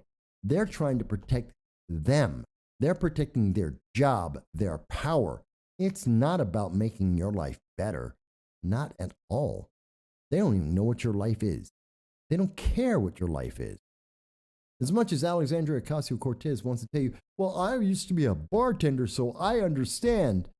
You haven't been a bartender for a long time. And I don't know any bartenders that own Teslas and live in $15,000 a month apartments and don't visit the Bronx where they're from, or at least where they're supposed to be from, and where their constituents are. Sorry, that's not connected. You forgot where you came from. And in fact, she didn't actually even come from the Bronx, but that's another story altogether. Fact is, she's got no connection to the people. We need that. We need people who are connected. I don't want a politician like Nancy Pelosi, Speaker of the House, whose big thing is, look, I've got an entire refrigerator filled with ice cream. What do you mean prices are up? I still got all the ice cream that I could possibly want. I've got every type of ice cream that I could possibly want. Life is great. Don't you want ice cream too? It's like Marie Antoinette telling the public, just eat cake. You got no bread? Eat cake instead. You'll be fine. I eat cake all the time. That's what Marie Antoinette said. And, well, we know what happened to her. You can't run a government like that. That's not freedom. It doesn't work. Read Machiavelli. Read The Prince by Machiavelli. There's something very important that he says in there. As much as people look at Machiavelli and they misunderstand him, one of the biggest things that he said, which was repeated in the treatises that Machiavelli wrote, yes, I have done some reading. Didn't go to college, didn't get the degree, but I went to college.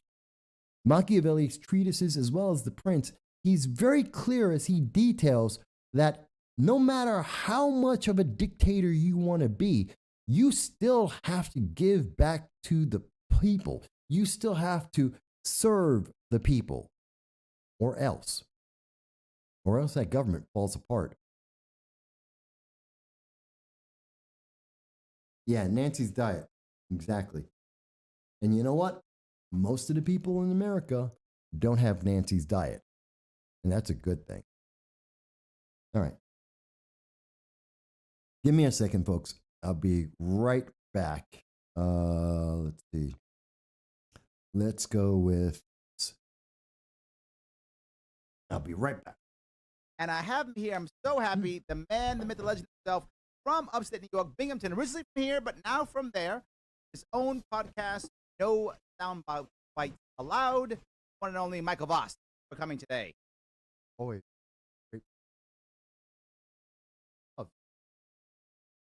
I talk about rarity.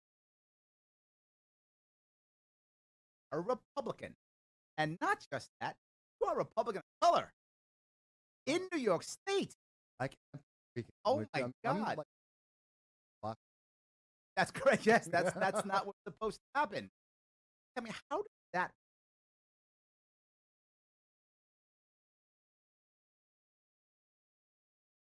Our family.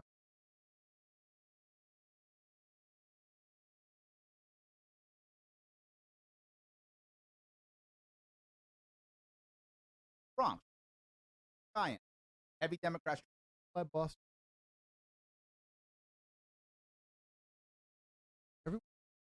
Pretty much everyone.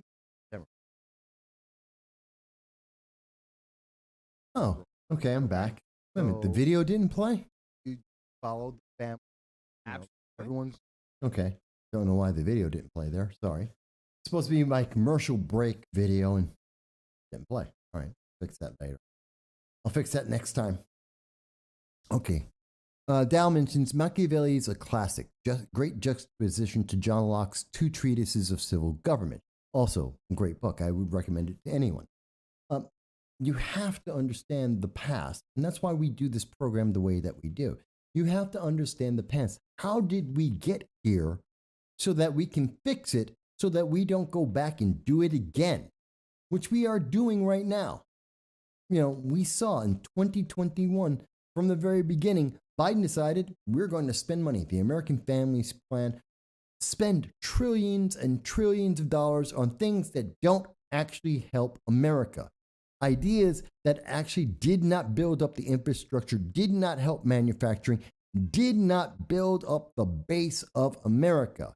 And we are paying for that today. His new plan is, well, according to Chuck Schumer, we're going to spend more money. We're going to do exactly the same thing that got us into this problem in the first place and make it worse. See, that's why I go back in time. We're listening to Joe Biden tell us, we're listening to Democrats who are telling us, well, we need to pack the courts. That's a conversation that we were having in 2019 and 2020. We need to remember they didn't want to tell us the answer. Now we see why. That they're using this as a cudgel and a way to coerce us to do what they want, or else they will break our government. That's important to know. That's why we talk about that. That's why we look at that. This is an important thing to remember. We are watching businesses like with Blaine Pardo. We are watching how someone is artificially just making up bots and destroying people's lives. If we don't pay attention to that, that's going to happen to you next. It always does. History repeats, especially when we don't pay attention to what we just did.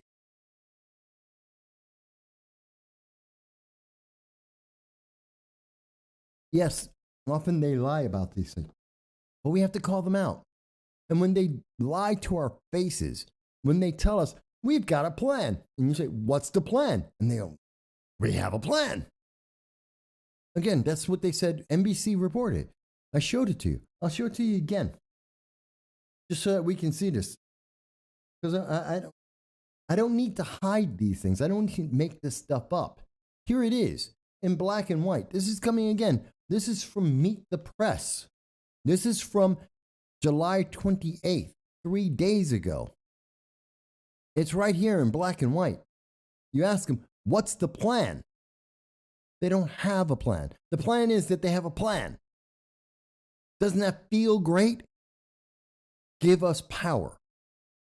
We promise we have a plan. We won't tell you the plan. We don't know what the plan does. We don't know how the plan will affect anyone. You're not even going to hint that it's going to make things better. We just have a plan. Give us power. Isn't that good enough? You know what that's the equivalent of? When I listen to this whole thing, this entire multi-million-dollar political ad by Democrats targeting Latinos, and I guarantee this is also going to, they used it for Latinos, they're going to use it on everyone at some point because they spent millions on this. They're spending millions to get these votes. So they're going to use it as much as they can. And here's the thing that really drives me nuts about this is if you even question it, the answer is, well, you must be a racist. You must be racist to disagree with their plan. What's the plan? They have a plan. What's the plan? The plan that they're going to put forward. What's the plan? Hell, it's like trying to define what's a woman. What's a woman? Opposite of a man. Well, what's a man? Opposite of a woman. We're back to first base. You know what this is like?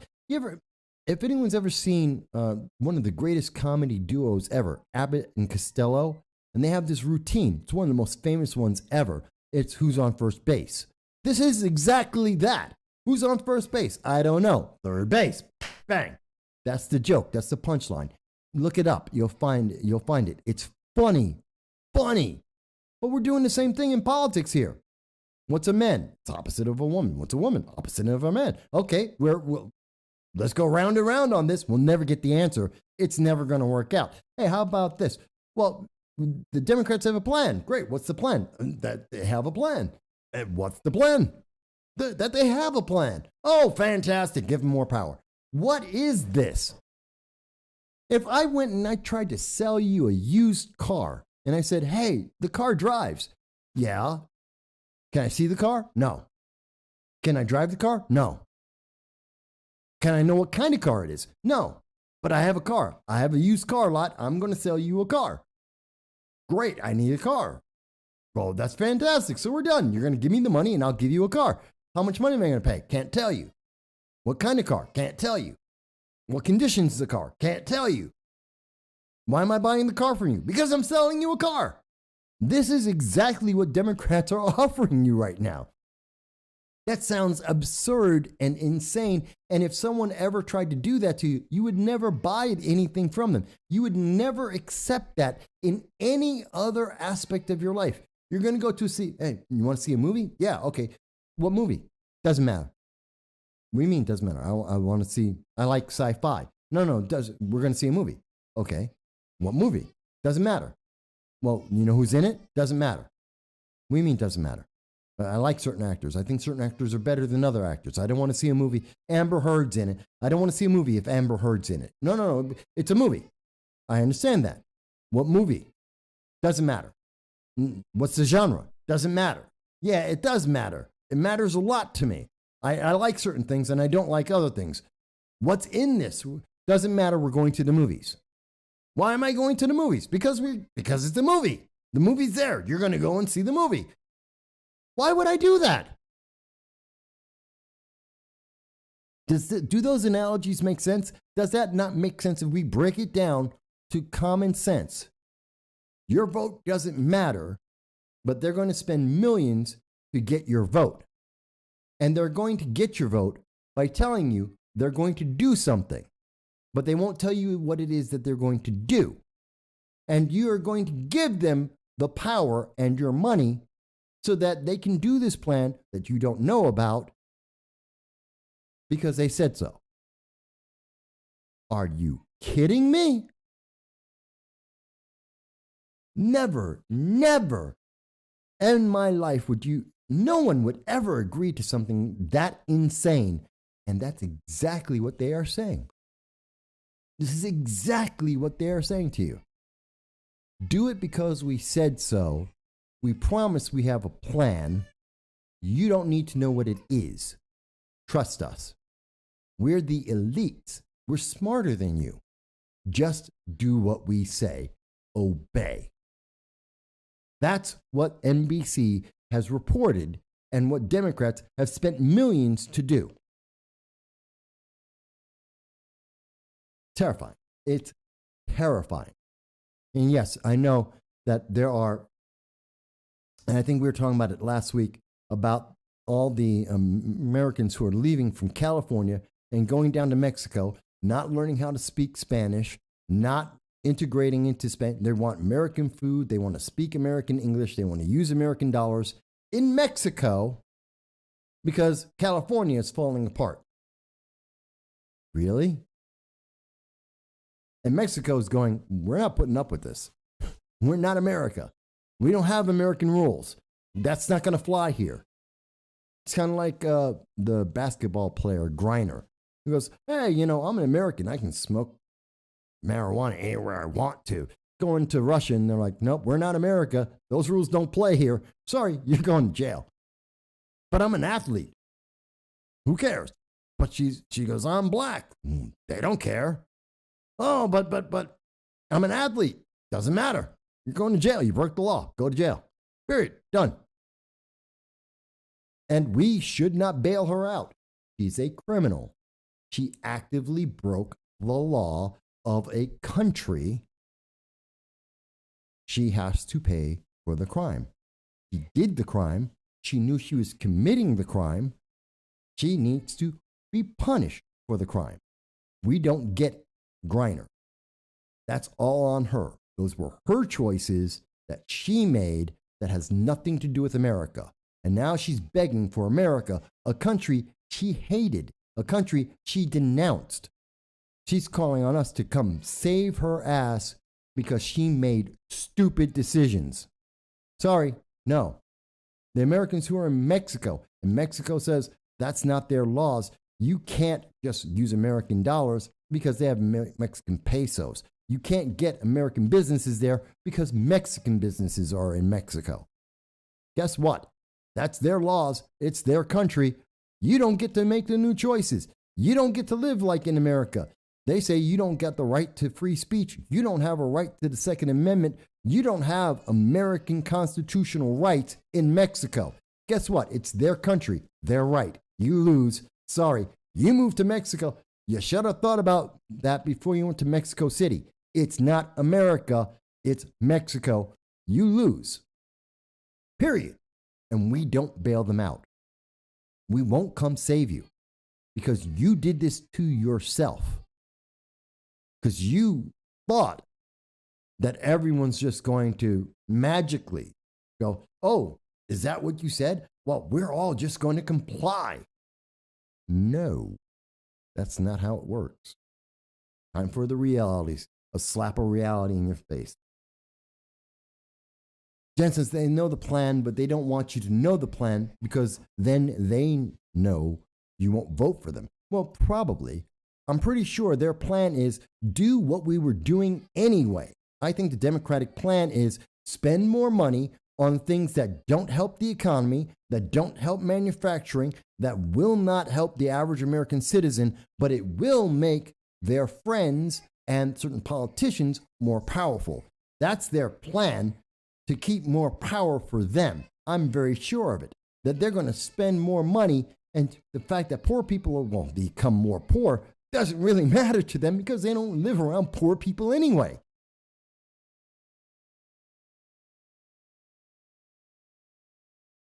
It's crazy. What does Mexico do to illegal Americans crossing over a border over for a better life? They throw them in jail, James. They throw them in jail because they should, because people broke the law.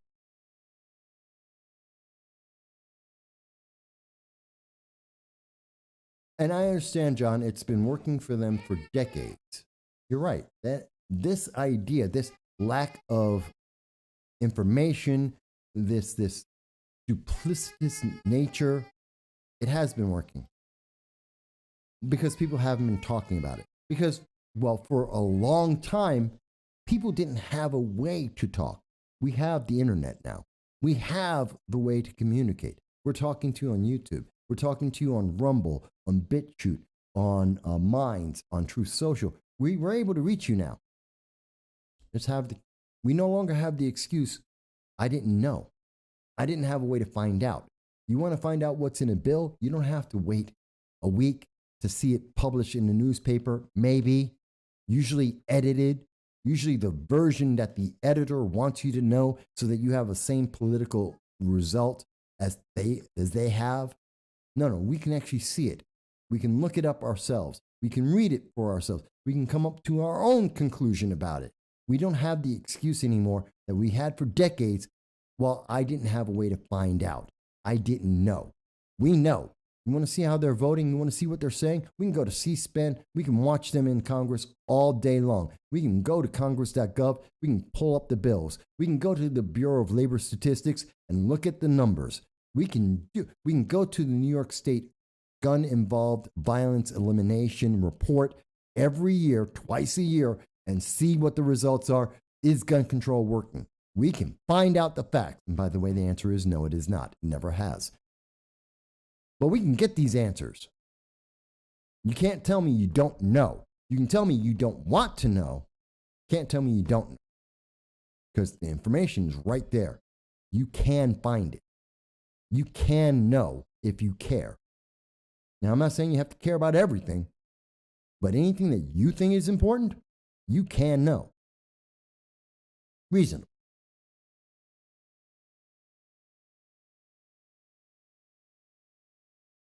All right, folks. So we've been talking for, what is it, an hour? So I'm just getting a couple of comments here. I just want to check. Make sure I'm not missing anybody. So we've been talking.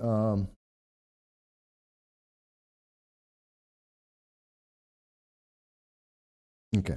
So just letting everybody know, we've been on for about 3 hours, 40 minutes. Let me give it like 5 minutes. If anyone wants to call in, I'm going to wait 5 minutes. If anyone wants to call in, 607-242-1582. Anything that's on your mind.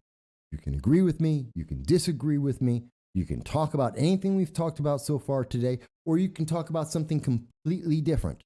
Did you like the video that we did thanking everybody? Did you think that was a good video? Do you think we should do something different to thank people who've donated to the campaign? Are you helping us try to get to 1,234 subscribers? That's important. Are we doing our job? Is there something I can do that's better than what we've done so far? Anything at all? We've got 5 minutes, 4.5 minutes. Please call in. Tell me what you think. Take your time. Take as long as you want. I'll wait to see if you call in. I'm not going to cut you off. Just take your time. Tell me what you think. Any subject whatsoever. You're concerned about what's happening in Russia. You want to talk about what's happening in Poland. You want to talk about Taiwan, China, North Korea, Iran. Name it. Let's go for it. Wide open, folks. I'll talk about anything you want to talk about, as always. But we got 5 minutes, so call in now before we end the show. We'll end it after your call. Because I know there's got to be something that people want to talk about. I know there is.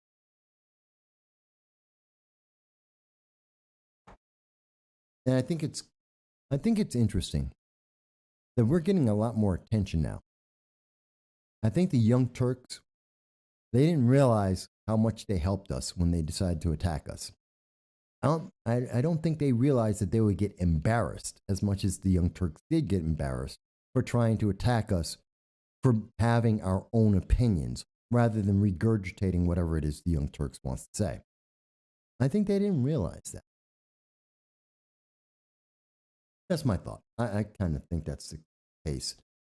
Maybe the Young Turks think well, who knows what they think. They're too afraid of this channel to actually make a comment. They're too afraid to actually respond when someone's actually standing up to them and going, no, you can't just say anything. We're paying attention. And I should mention this. I noticed that there is a trend now. I just want to share it with everyone. That there are certain political figures who have decided that they want to take interviews that I have done with certain candidates, and they want to chop that up and use it without permission for their own political ads.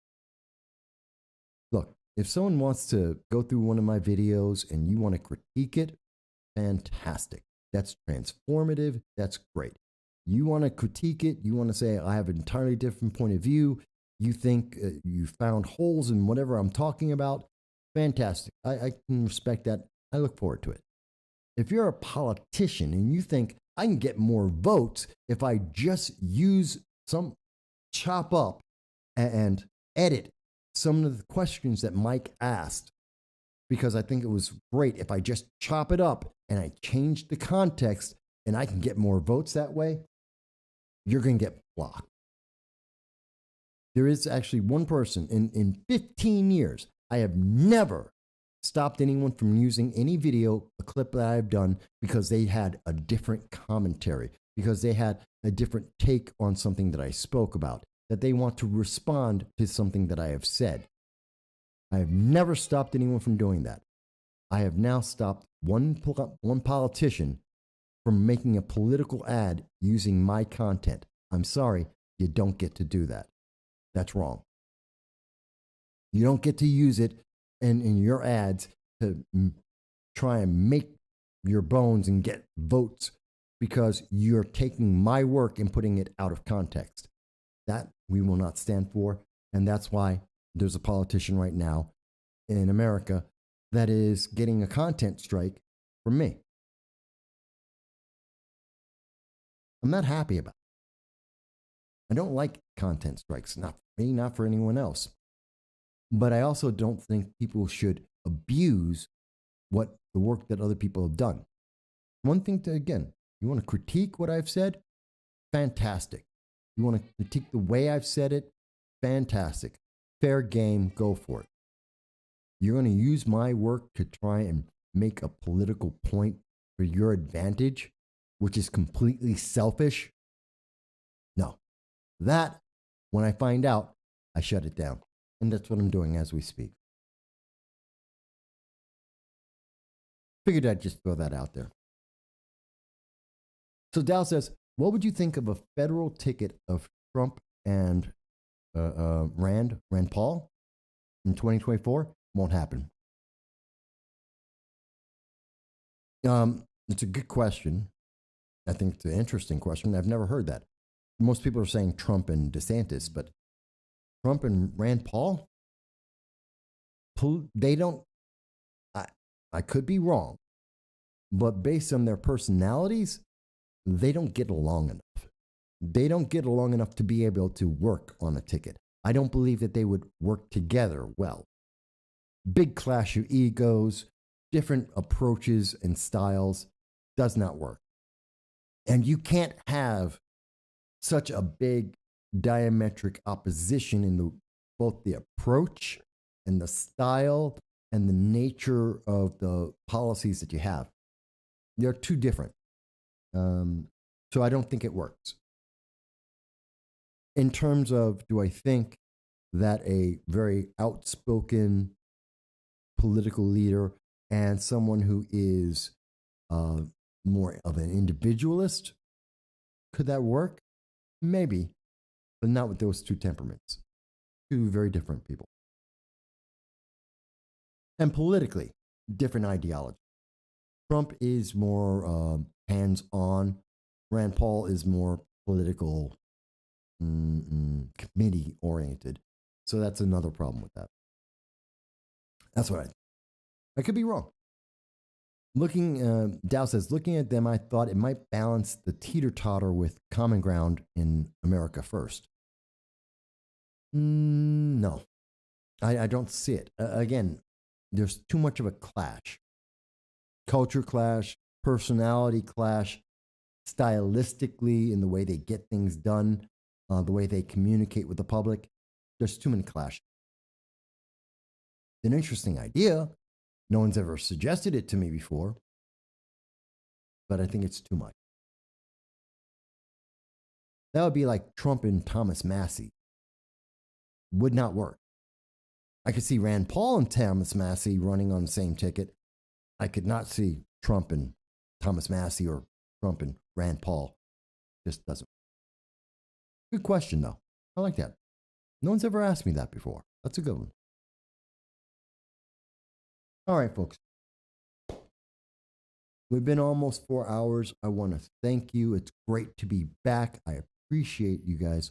Please do consider, if anything that you've heard, you liked it, you found it interesting, entertaining, please consider just like, share, and most of all, subscribe. Please. Throw in a comment afterwards. Tell me where I can improve. Always love that. But definitely, please subscribe. We're trying to get to 1,234 subscribers. It's not a big number.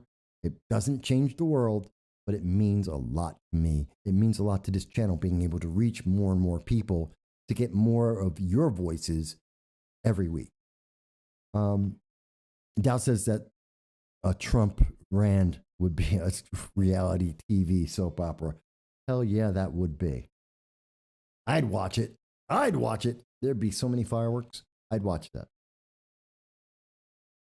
just for the hell of it, I would watch it. That would be interesting. All right.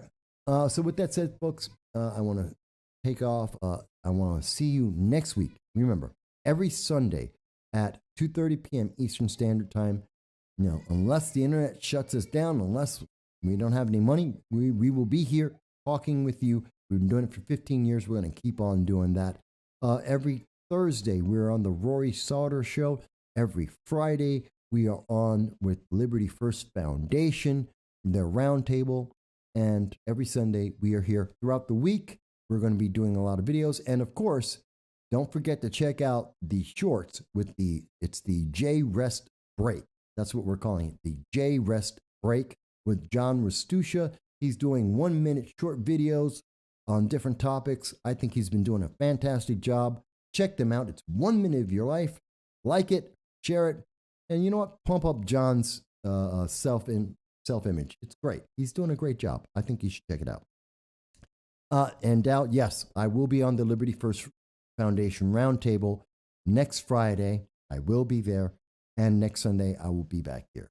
So everyone, be well. Enjoy the rest of August, this week coming up. And I'm going to talk to you again very, very soon. Thank you. I appreciate each and every one.